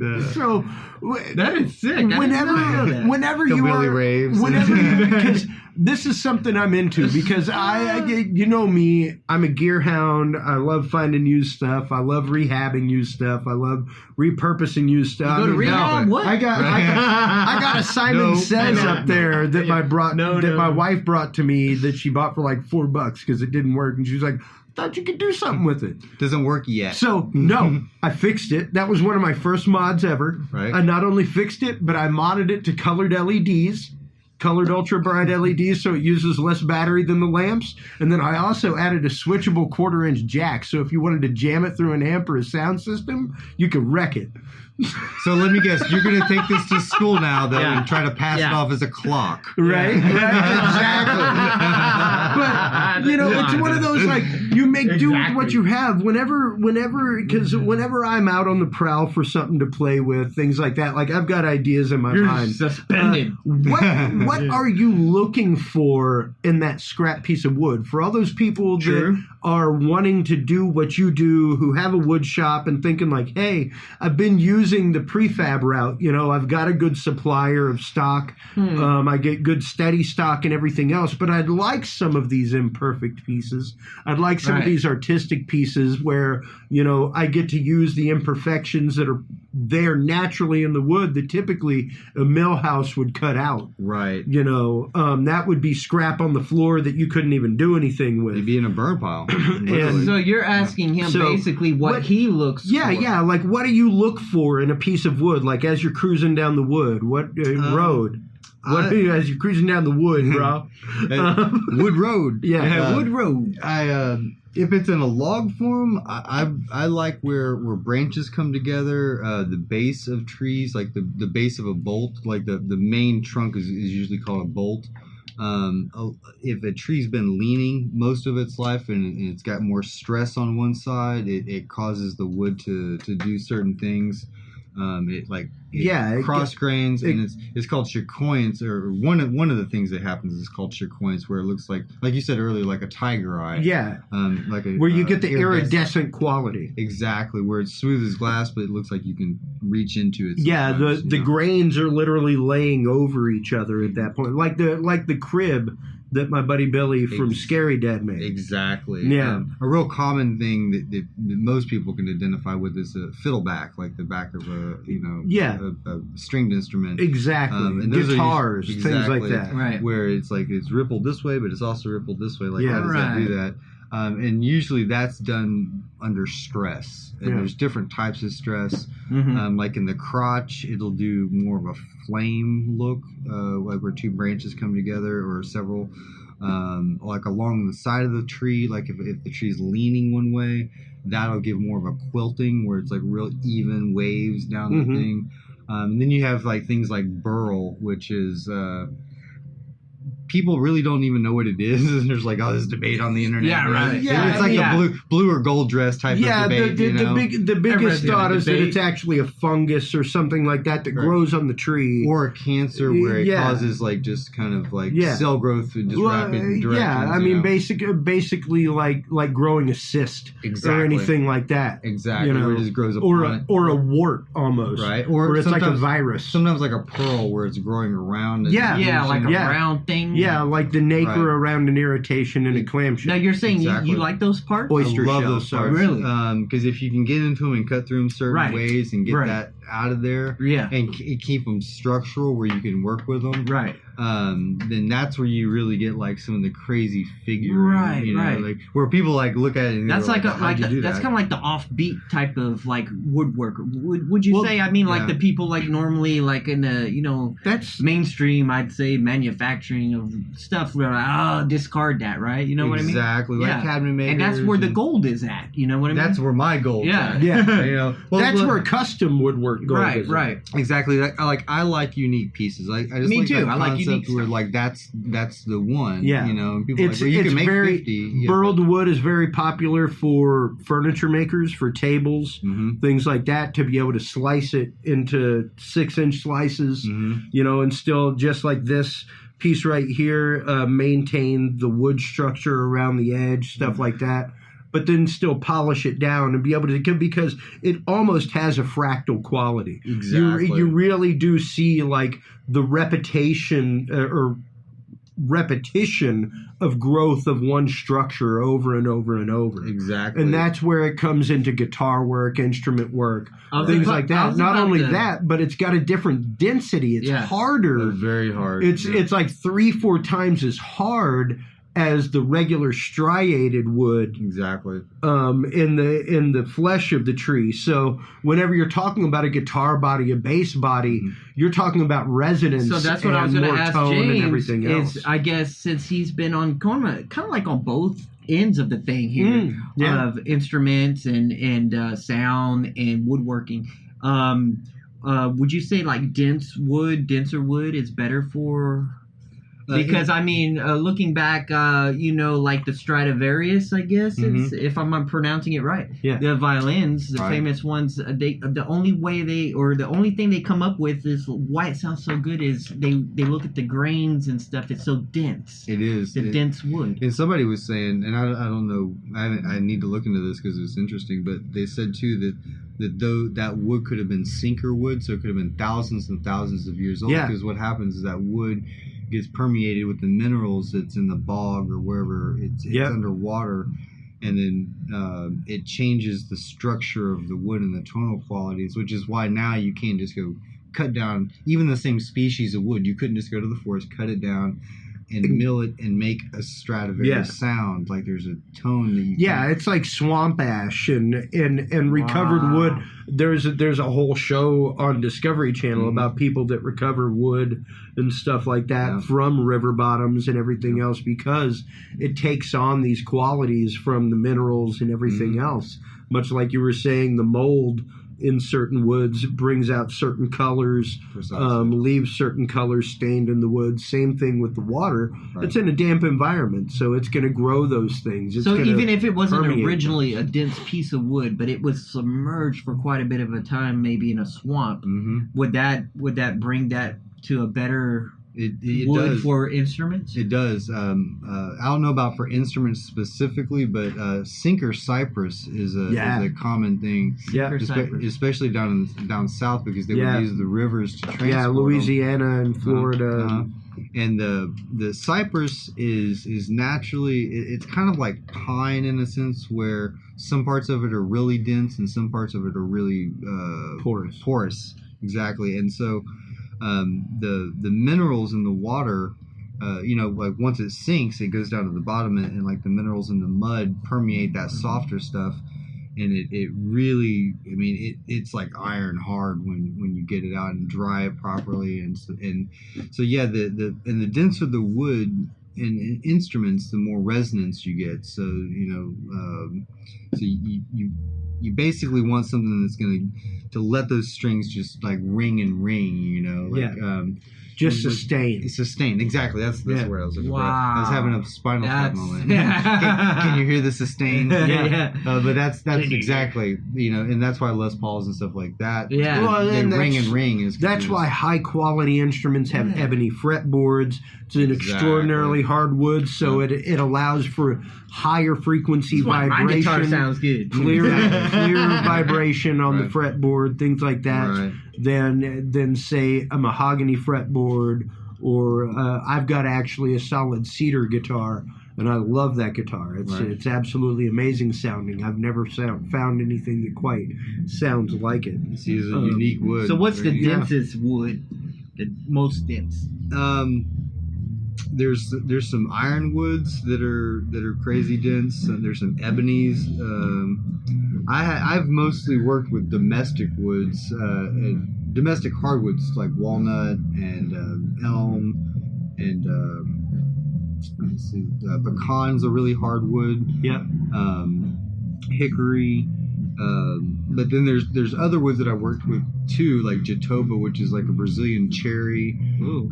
That's a real beautiful wood, real straight grain. Sounds like an exotic wood. It is. It's like a kind of a reddish purple, but real dense.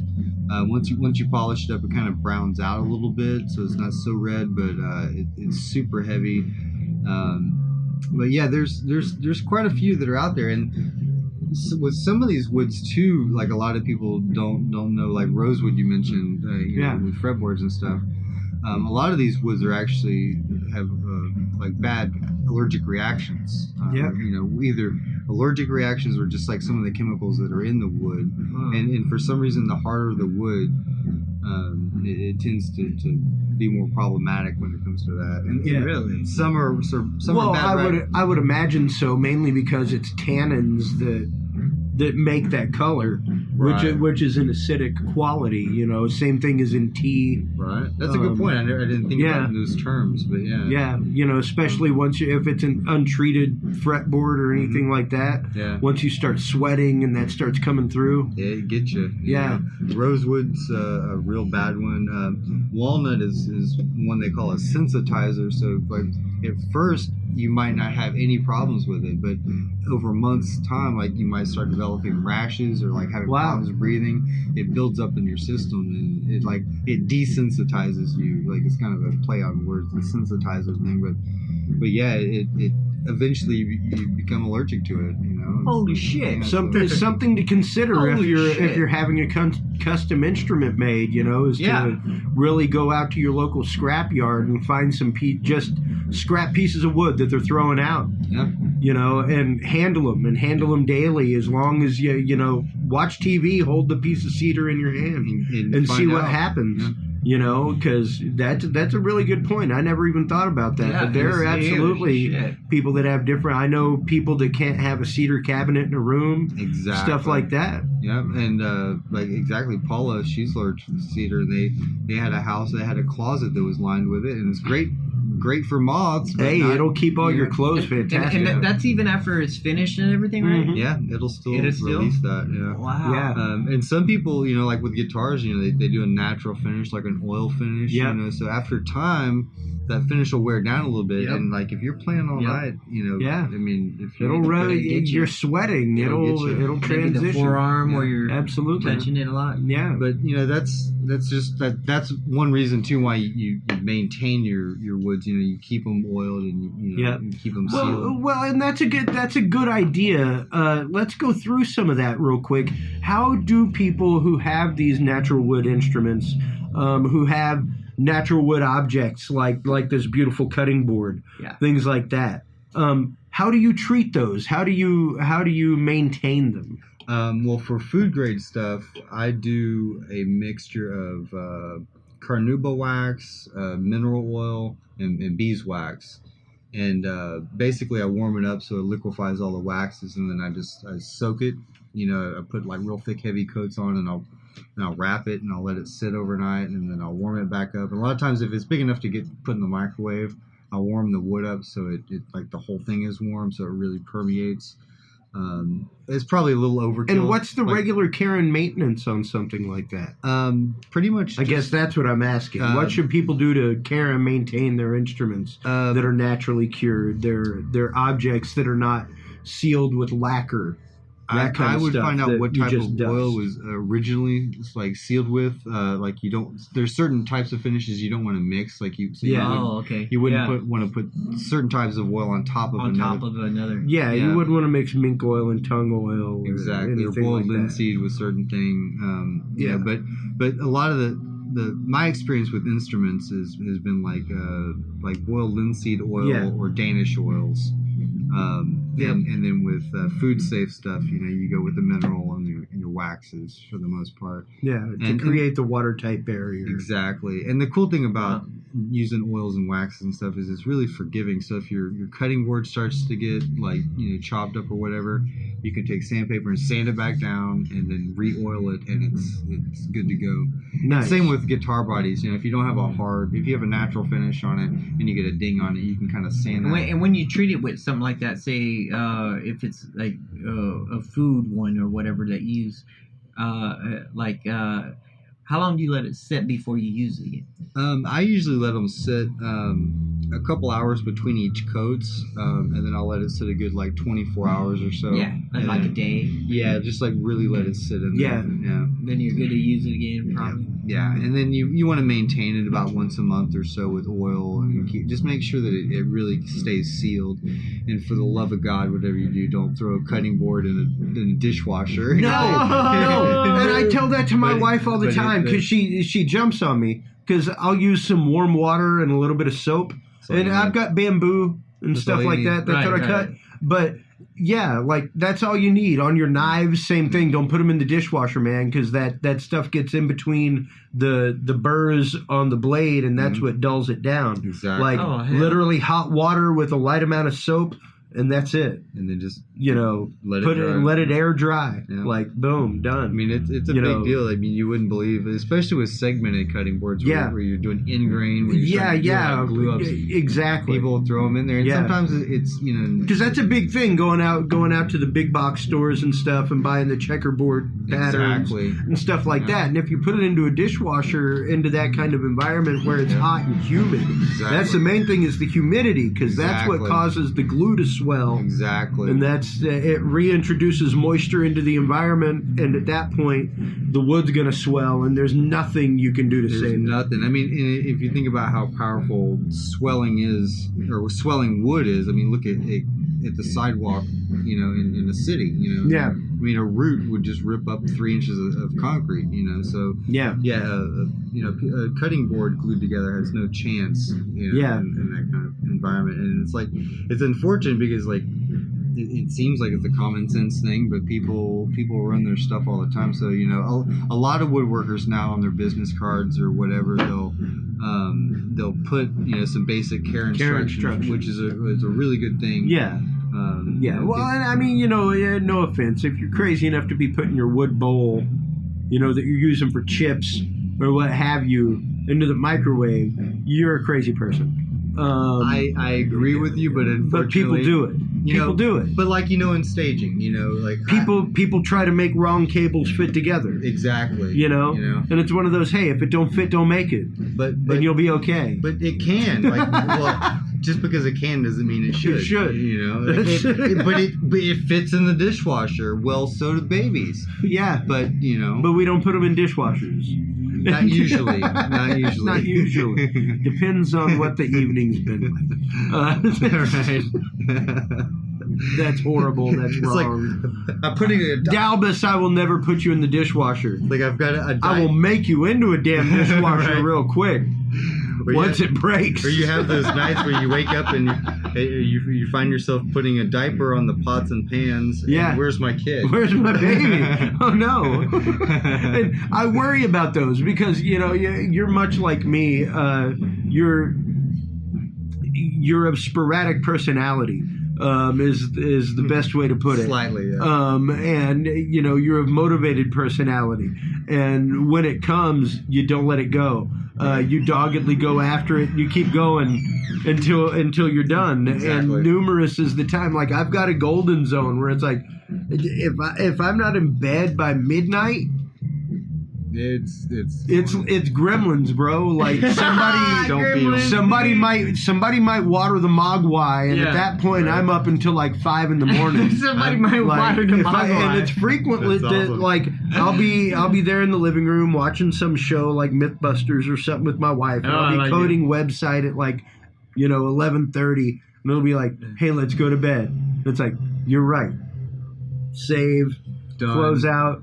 I got to do it. I got to do it. Don't, man. Because if I keep going, I'm going to keep going. 5 in the morning. And for me, I think that came a lot from staging because, like, for years, it's like, I'm going to work when people are like, getting out of the show. And it's like, and that's just it. It's the midnight push, too. It is, yeah. It's the midnight push of like, okay, we just hit midnight. Who can do an extra 3 hours? Yeah. Midnight hours. Who can do an extra 3 hours? I'm in. And like I'm already hearing up anyway. And guess what? All I'm gonna do is hit less traffic on the way home. And another show's rolling in at 7, so let's go get some breakfast and we'll be back at 7. Yeah, we'll hit fucking Denny's and go why chill. Even try going to sleep? I love those late night Denny's. We'll all go in for a room at the No-Tell Motel. Exactly. And just crash for 3 hours. If that, for $10 each. I'll shower and go back to work. Yeah, exactly. Yeah, that's exactly. But yeah, I find myself like in the shop. My shop's at the end of a dead-end street out in the middle of nowhere, out in the country, and so it's like, midnight rolls around, and it's like you said, it's like golden hour. It's like it's the most quiet, peaceful time. Yeah. And I don't know why, but like there's things that just get conjured up in those hours. Yeah. And inspiration just happens, man. Maybe it's not so much other people sucking into cosmic shit. Hey, Julie, I forgot that you're on Eastern time. Glad that you're up so late. I hope you don't have too early of a morning Julie! With the boss lady, all that kind of stuff on your business trip. But we're still going. So same as the old boss man. And it is literally that concept of like man, it's sometimes all I can do to like not go in and build a circuit at 11 o'clock at night. Because it's in my brain, it's in my head, and it's there. Yep. And if I get it out of my brain, then I can start to shut down. Ooh, start to shut down. I can start to shut down. Yeah. That's just it. And until then, like my brain is just literally active in solving this problem. And at some point you realize you have to just surrender to the flow. Like when that happens, you just what? That's what's happening. That's what happened. I'm gonna go do it. Yeah. I'm gonna get it over with. I'm gonna go to bed because like if you don't, you're gonna lay there. And So you might as well get it done. Yeah. And there's been times for some reason or another I'd be laying in my bed and I'm like, that piece of wood on that shelf right there, and it's right there calling you, right? And I go down there and it's like it's on. It's just the other day we finally gotten Dalbus. We've gotten him pretty well on a schedule where he sleeps through the night. Maybe a couple times, like 3.5 hours, 4 hours, he'll go. That's a good stretch. But that's great for a 2-month-old. If you can get him on that, and we did that by kind of breaking the rule, and like I was like, tell you what, let's start switching up the schedule and making it 3 ounces every 3 hours. It's still the same amount, technically every day. Right. Technically, But every day. it's getting him used to like having more in his belly for a longer amount of time. Yeah. And Like at a that meal. point, and at that point, we can get him to a point where it's like we feed him, we put him to bed, we go to bed at midnight and feed him one more time, and maybe we wake up once in the morning before Daddy wakes up at 7 a.m. That's not too bad. You know, and like the other day, it was Cool one of those idea. like 5:30. He woke up, he was hungry. I fed him, and I just couldn't not. It was there. Like the whole time I was feeding him, I was literally I was seeing the web code in my head. And it was like, I've got to go do this. And you know, I've got to go do it. I've got to make it happen. If you don't, and you put it aside and go, I'm going to do it tomorrow or whatever. The thing is that second rendition never turns out. No. Nah. You know. No. It's like, man. No. It's the moment, right? And it's the moment. The moment. Yeah. It's the blessed. And don't get me wrong. Like I stayed up almost. I think at like 1 o'clock or something. I fell asleep on the couch until like 5 or 6.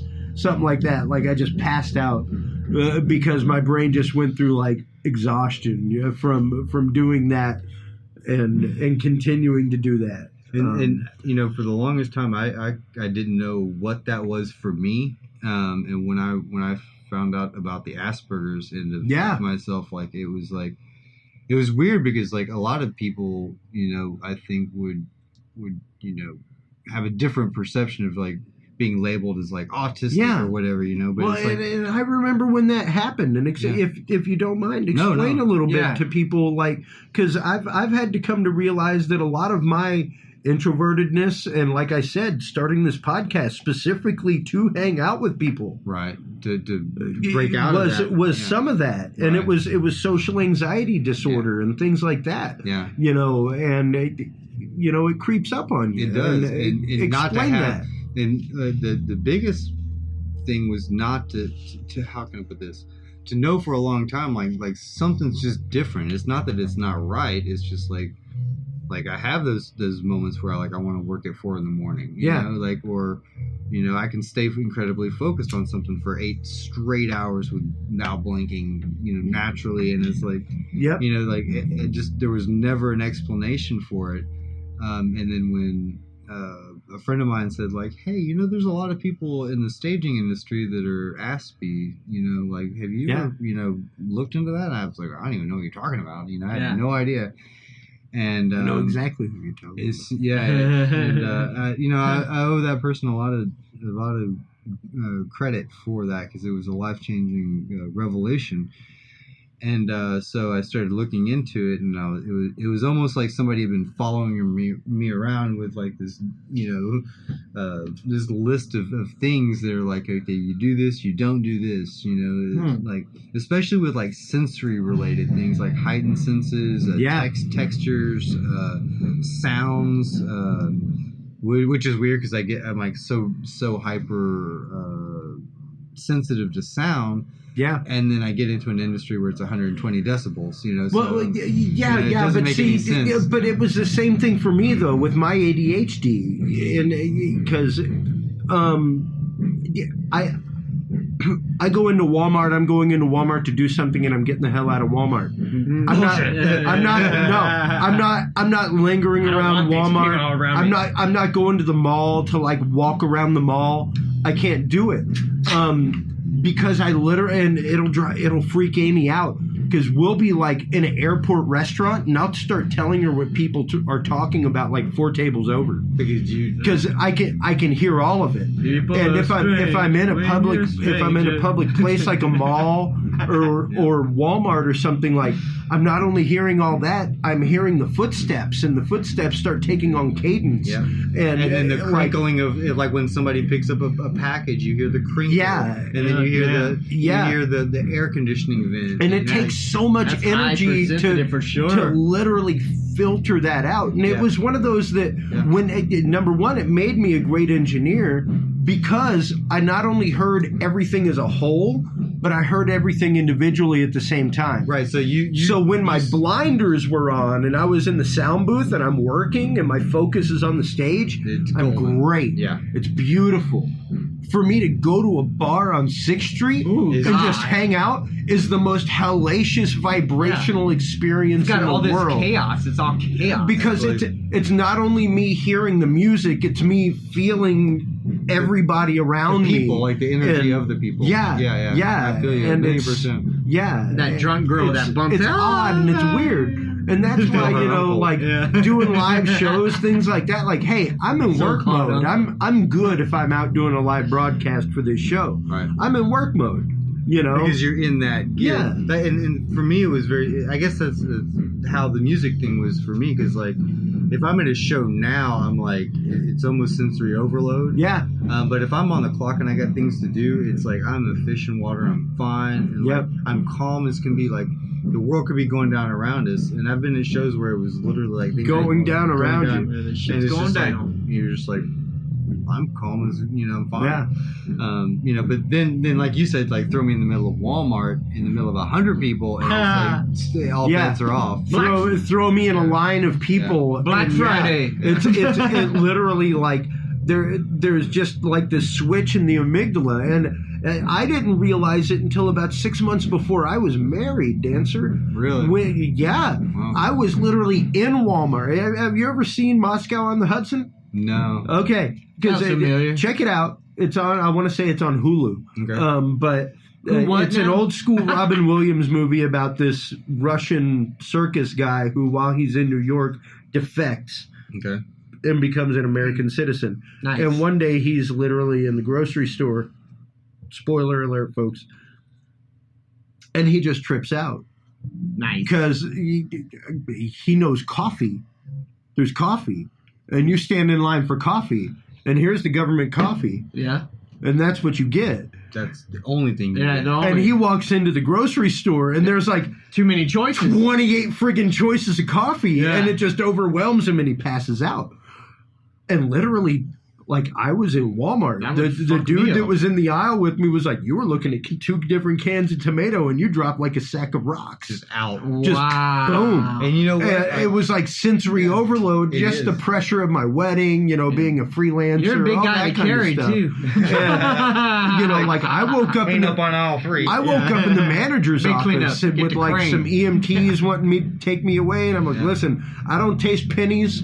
I'm cool. I'm good. Yeah. I know what I was here for. I can tell you my name, where I live. What Like year it is. we can Who go should through. be You president. can. Ain't nothing tingling. Feel free to pinch some fingernails. They were you worried know. about liability But at I'm that not. point. Yeah. And I'm like, I'll sign whatever I need to get out of here, and I'll pay for my We groceries. didn't cause and you I'll to be pass gone. out. And then I went to the doctor, and that's when I found out a couple months later when my Uncle Joe came to visit. He's like, oh, you just got the Jordan anxiety. And I'm like, what? He's like, you remember your grandmother like sitting on the couch in the air conditioning, like sweating while she watched TV? I'm like, dude, that's what happens to me. Yeah, like, eureka. I'll literally be sitting on Why the was she couch sweating? for no reason whatsoever. Just and doing what? It's just anxiety, Yeah. and it's worries about a whole lot of nothing. Yeah. And things that you Whole lot of literally, nothing. there ain't nothing you can do about it Right. until it happens, if it happens. If it So happens, why are you that's even it. worried about it? Yeah. Yeah. And that's the mentality that you literally have to break. It's a cycle of mentality. But here's the weird aspect of that train of thought, though, is that's what makes good programmers. It is. Because if you can if then Yeah. before the if then needs to happen. Well, and that's what makes good technicians. Exactly. That's because we're preemptive thinkers. Yeah, we right. think about problems before they happen. Hey, I've run across this before. Right. Like I came into a show not too long ago. We were running SDI everywhere. I literally not too long ago built my own SDI tester because I was tired of not having one. I have a tester for every other video connection I use. So you might as well. But I do not have one for SDI. And I looked it up and they were like $400, $300. And I was like, that is stupid. I'm making an SDI tester. So I took a bunch of spare parts and I built one out of like $20 of spare parts. And I brought it to this show. And it was like, sure enough, 3 or 4 of the reels that we were about to put up on truss. So I was like, hey, I got a revolutionary idea. Let's test these like 200-foot reels of cable now before they hit the truss, and then we have to put makes it up and sense, find yeah. out they don't work, and then drop the truss and redo our work. and it totally saved like hours of work. Oh, but that's job security for some. But it's literally thinking ahead, and it's seeing a problem that you're like, who hadn't had the and solution. I'm sure at the beginning when you've had it as a lighting guy where you fly cables and suddenly the DMX doesn't work. Exactly. And it's like, how often do you test the cables before you just plug them in? They were in the box. They were in the warehouse. Weren't they QC'd? Exactly. But it's worth that 10 seconds per cable to just pop it on a $40 tester and see the crosshatch and go, it's good. Boom. It's good. Mm-hmm. It's good. Full circuit, bro. It's amazing what just, I mean, the concept of like 1 ounce of prevention is saves it's so a much pound time. of cure. It totally goes so many different directions. It does, and especially spiritually and everything else. Right. Because I've noticed with you personally, I'm going to get deep here. Just in the time that I've known you, between then and now, and you taking on this work and doing this work, such a deep change in you as a person. It's affected me. And a grounding. Yeah. That was necessary. I gotta say it was probably my wife that was my grounding rod, and most recently Dalbus. Amy was like, why do we need to do this? Why do we need to become an LLC? Why do we need to do that? And I was like, listen, if I'm going to be doing larger shows, if I'm going to be doing this, that boy needs to be protected. Right. And that boy, his house, the car that he rides in, those things need to be protected. And which means that's the process that we were referring to earlier too. Like there's a process to getting serious about doing what you love. Yeah. You have to set it up a certain way. You never know what's going to happen. Yeah. And I work with blades. Like you have to have insurance. You have to have certain things in place. Yeah. Because who knows? Yeah. And that whole process, I think, is probably for me where I learned the most. And my partner Paula, she's been beyond phenomenal when it comes to teaching me about the process, about making sure that you have your horse in front of your cart. About being pragmatic and long-term decisions. Exactly. And man, I have not been about the long game until very recently. I mean, it's a different world. Months, yeah. It's a different world once you find out about it, and once you really see and understand the fact that like you got to build the infrastructure underneath you. Like you got to build a good steady base for you to build the next platform on. Absolutely. And like I was telling you before the show, at year 2, we're just at that. We're just at that precipice where it's like we need to move to the next level as a podcast. And you reach those plateaus, and you stay there for a minute, and you gain your bearings, and then you go, okay, the next. That's when you look around and you say the next level is this, and you make steps toward that. And the only way to do it, exactly, is to make steps toward it. And it's one of those, like I told Amy, with the shows I'm looking at producing, things like that, I will need this. Right. I will need insurance. I will need a writer. Right. I'm going to need these things, and the only way to do it is to have this. It's better to have something and not need it than to need it and not have it. Exactly. Well, yeah, so and get a good lawyer now. Yeah. Right. No, exactly. most definitely. I advise that to anyone. You don't want to like, I don't need it, and then guess what? If you didn't take that out, guess what? It would probably happen, and then you're like, God damn it! I wish I would have done that. Yep. Yeah. That's exactly it. And I'll tell you what, if you can find a good lawyer, keep a good lawyer. Because they're few and far between. It's like car salesman. Dude, with AIDS and big teeth and like it's just like they're... Yeah. I mean, my experience with lawyers has been treacherous. But here's the thing, is like, that's something that you have to think about. Like, you don't want to, but well, unfortunately, it's the fact because when we met, we were in a similar situation. Oh, I see. Yeah, exactly. We were in a similar situation involving lawyers and things like that. And it was one of those, if you got the money for a damn good lawyer.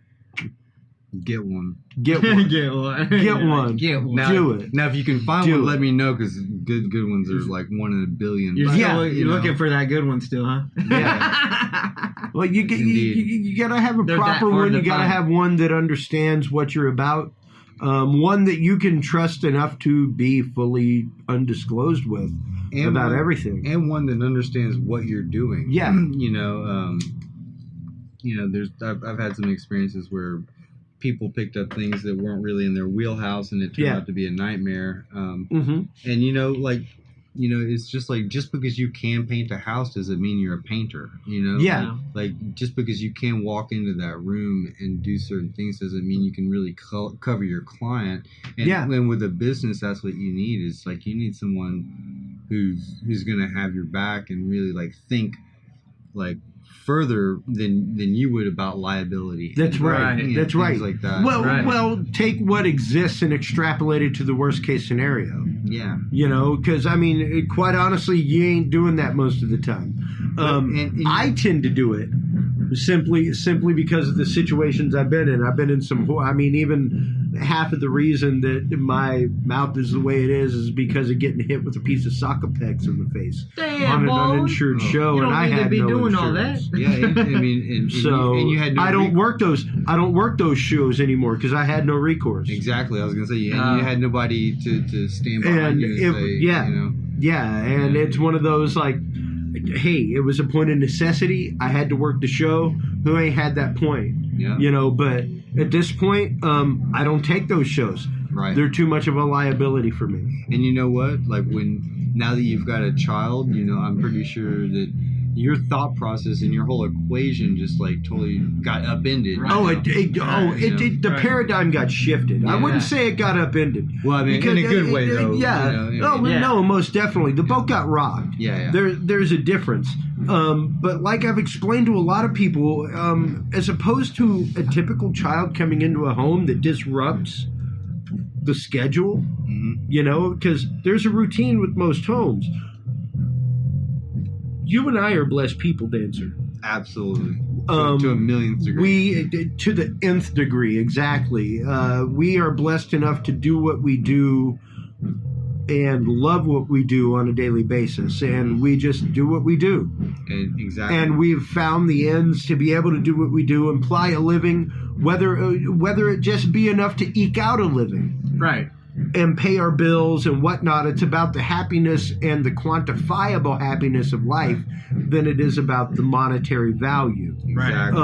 And I was lucky enough to marry a woman that understands that. You were lucky enough to find a partner in life that understands that and grasps that. Not everybody has been so fortunate. And that's unfortunate. But it's one of those, like, just like whenever we told people, hey, we're going to use cloth diapers. They're like, oh, you think so? And I'm like, no, like, you don't get it. Unless I've got a gig, I'm at home, like, coding website or recording an episode or something like that. Like, I got nothing better to do than to start a load of laundry during the day. And how much that would save you, man. And, oh, my God, I can't even tell you how much it saves me on the daily. Daily. Dude. And then that's just one aspect, and then you're thinking about the diaper thing, throwing diapers. We do a load of diapers like every other day. So don't get me wrong. Things you're benefiting from. So but dude, that's like 20 diapers every other day that we have not had to pay for. Exactly. That like this kid, they're like. They got extendable buttons, so as he grows, they grow with him. It's because it is. So it's like, all covered. Like, and that's the concept of generation sustainable. Is like immediate satisfaction, It's well, like immediate. To me, it's the concept of sustainable, and it was like, what can I do? The same reason why next week. But as society's gotten lazy. Next week, we're having the people from Austin Resource Recovery and the Austin Backyard Chicken Program on. I got 2 chickens because I grew up with chickens. I want more. I've got Wick. I've got Wick. Don't get me wrong, but I may not have Wick next month. That it depends on what month they take some earnings and what month my earnings are big and what month they aren't. Right. Because I'm self-employed, and they don't necessarily understand the fact that one month I may make $4,000, the next month I may make 800. Exactly. You know, and it's a juggle of money, and it's a keeping of money in the savings account to make sure that there's something to pay things next month, all that kind of stuff. It's a tricky juggle. They see the end result and what's on paper and go, oh, you don't need help. And it's like, I don't think you get it. Yeah. So it's a badly structured system. The chickens to me was one of those things of like, at a bare minimum, by the time he's 6-7 months old, by the time he's on solid food, should anything like that happen, at that point we'll have 4 chickens in the backyard, and between the 3 of us, you know, we will easily have a couple dozen eggs a week. Gonna have some huevos rancheros to be able to eat. It's food that comes from our table scraps. Throw little chips in there, you know, and jalapeno. Sure, you got migas. I've got their grain, I've got their water, I've got all that stuff. But other than that, I supplement them with spare table scraps. Whenever I chop up vegetables and things like that, those scraps go out to the chickens. I've seen them stand at your sliding glass door. I had you were there. I had like a crazy amount of watermelon for 4th of July. Oh. It was like an insane. I got a watermelon. They ate the watermelon. It was literally like a 15-pound watermelon. It was insane.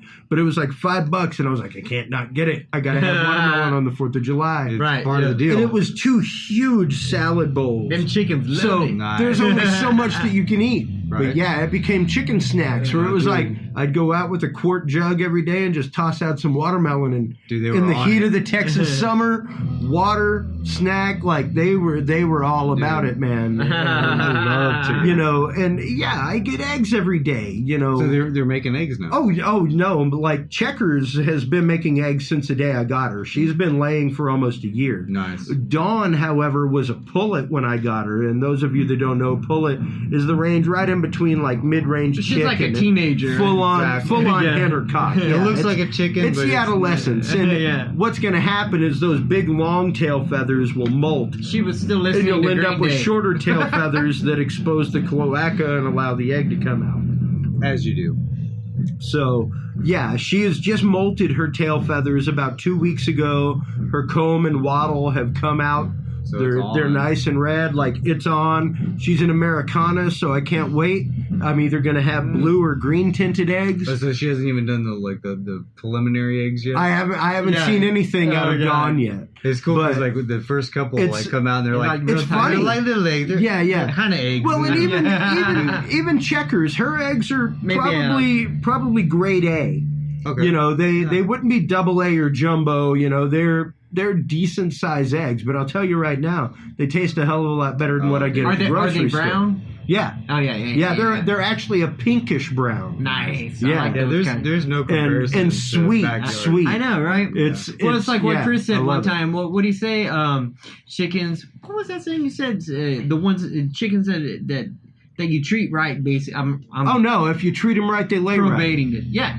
If you treat them right, they lay right. Yeah. And that's just true. Like so I go out, they respond to better, me. You know? The other day in the rain that happened like 2 days ago, that was going on. Like I didn't even realize it had started to rain. Right. My wife was like, "Oh, it's raining," and they were, of course. I mean, typically they're on the concrete underneath the shade because it's cooler there. During the day and stuff. I remember the chickens I had when we were growing up, or I was growing up, and I would go and get we had lots of chickens, so we had a lot of eggs, but basically the quality of those eggs compared to the ones that I buy now at the store, it doesn't compare. You know what I mean? There is no comparison. Yeah, no. You know what I mean? They fluff up more. I mean, even Amy has been like, "Oh my God, the yolk is so thick." And it fries up so well, and it just tastes better. Yeah, you know? It's kind of like with grass-fed beef. You know, it just simply tastes better. You know, and people go like, "Oh, it's more, or it's this or that," and it's like, well, but it's a better product. You know? Yeah, it hadn't been well, and that's just it. You know, like even in Japan with the beef, Kobe beef. Well, yeah, and give him a massage. Number one, you have to understand that number one, read them stories, like stories. My buddy Derek, whenever he was in, you got to meet Derek and Ruth. Whenever they were in from Sensaba, Japan, I was like, no, we could go out to lunch.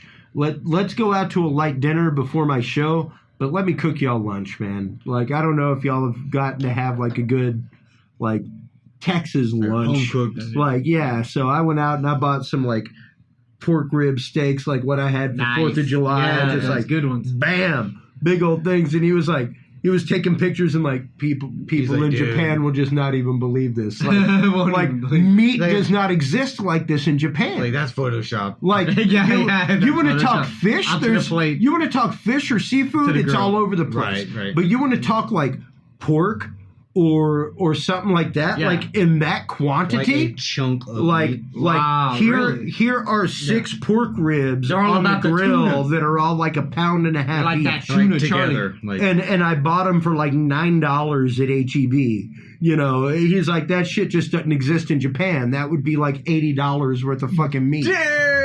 Like, you know, I'm going to Japan. I know. Yeah, let me go get some. I'm smuggling in beef. Stopping by So HEB on the way. That's Shoving where the that shit up cost my of, ass and going. That's where the cost of Kobe beef comes from, is the fact that they don't have Yeah. large flat land all over the place to be able to graze cattle. Oh, so Makes since some they're sense. since they don't eat it all the time, their senses are a little rarity off, maybe, there. perhaps, right? It's a rarity there, so it's treated better. Because it was It's cleaner, it's leaner, everything else, so it costs more to import here. So how come Yeah. we That's don't how have that like market Kobe works. shrimp then? You know, Yeah.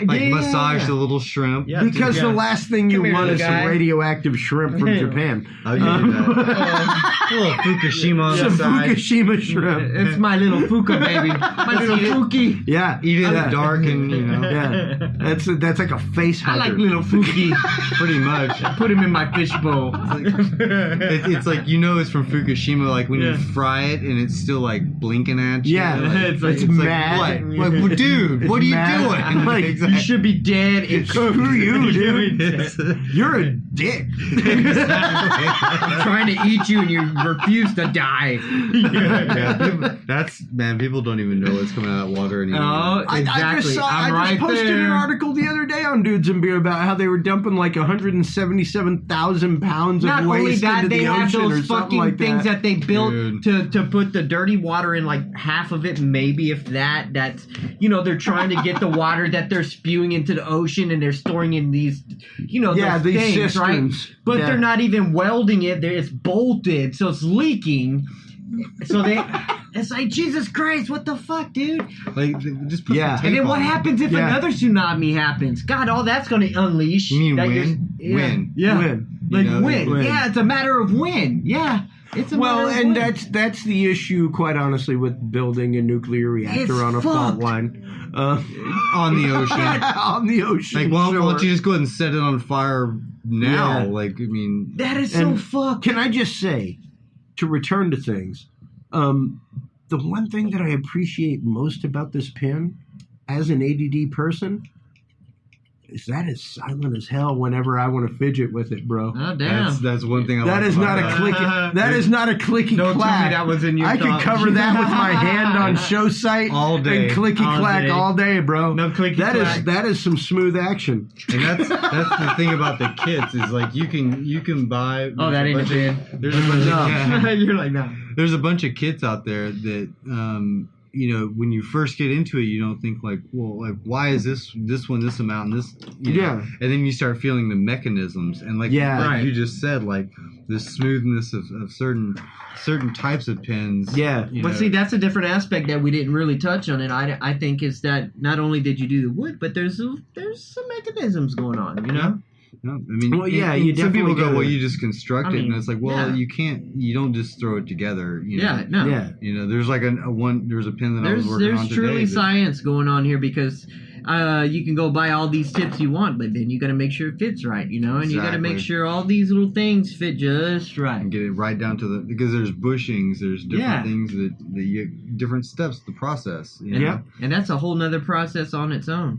Well, and what has that, as we get ready to close up this episode, Dancer, what has this process of woodworking from beginning to end, finding it, feeling it, moving with it, what has this done to you personally and spiritually? What do you think this has intrinsically changed about James Dancer?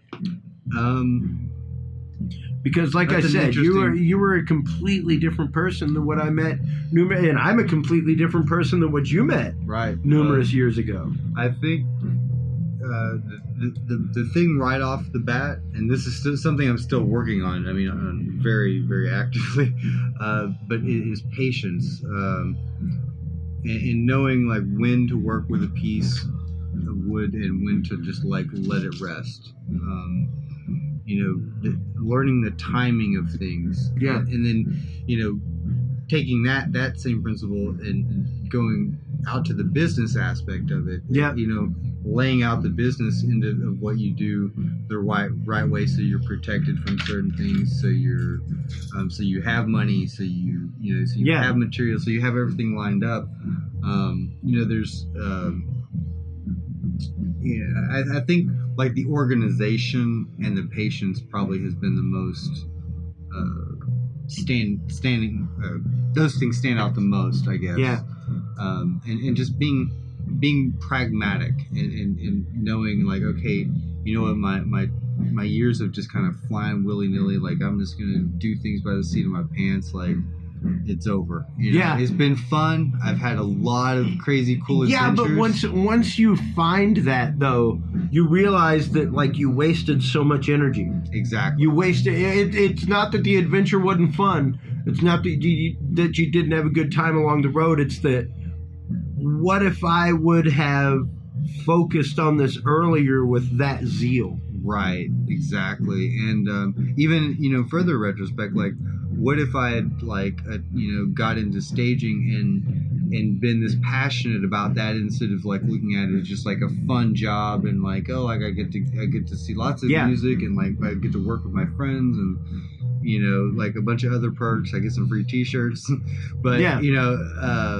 if I would have taken that more seriously, like I'm taking this now, I think, that would have definitely fleshed out a lot different, and so I'm looking at this like another opportunity to take something that like I really love, but also like be serious about it and build a business under it. And with the help of Paula, like she's been golden. She's very, very wise, business wise, and just learning how to take the next step instead of just always in for the end game, or aim for the end game, I guess, Yeah. I mean, having that foresight's important, but knowing that like, I've got to call the insurance person. There's things in the interim that need to be taken care of to achieve the end. The end conception, or you're just wasting your time between now and then because it's not going to happen. Yeah, so you might as well just get it done now and be pragmatic. That's right. That's right. But patience, I think, ultimately is the biggest thing, and that's not something I always win at. But there's certain things you can't rush, and like if you rush it, it lets you know. Patience, perseverance. Yeah, no, I definitely agree with that. If you you can only you can only sand the square peg so much to make it fit into the hole. Exactly.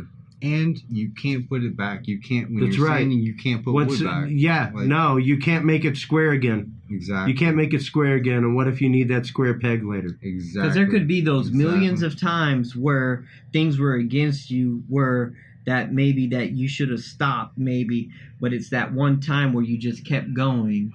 Yeah.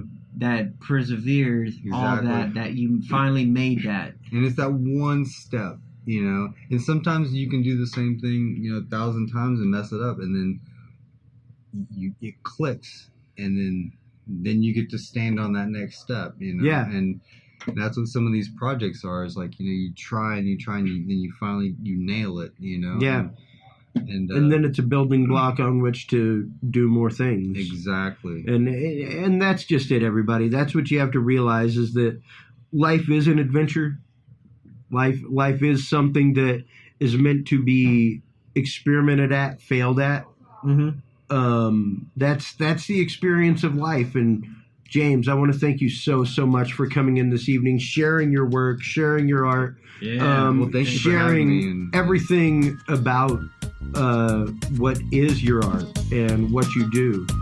So I've thoroughly enjoyed it, and yeah, it's been a blast. It really absolutely, my friend. It's good to see like brothers again. You know? Absolutely. It's, On that note, everybody, remember, if you can't be good, be good at it. We'll talk to you soon. Thanks for listening to this episode of the Dudes and Beer Podcast.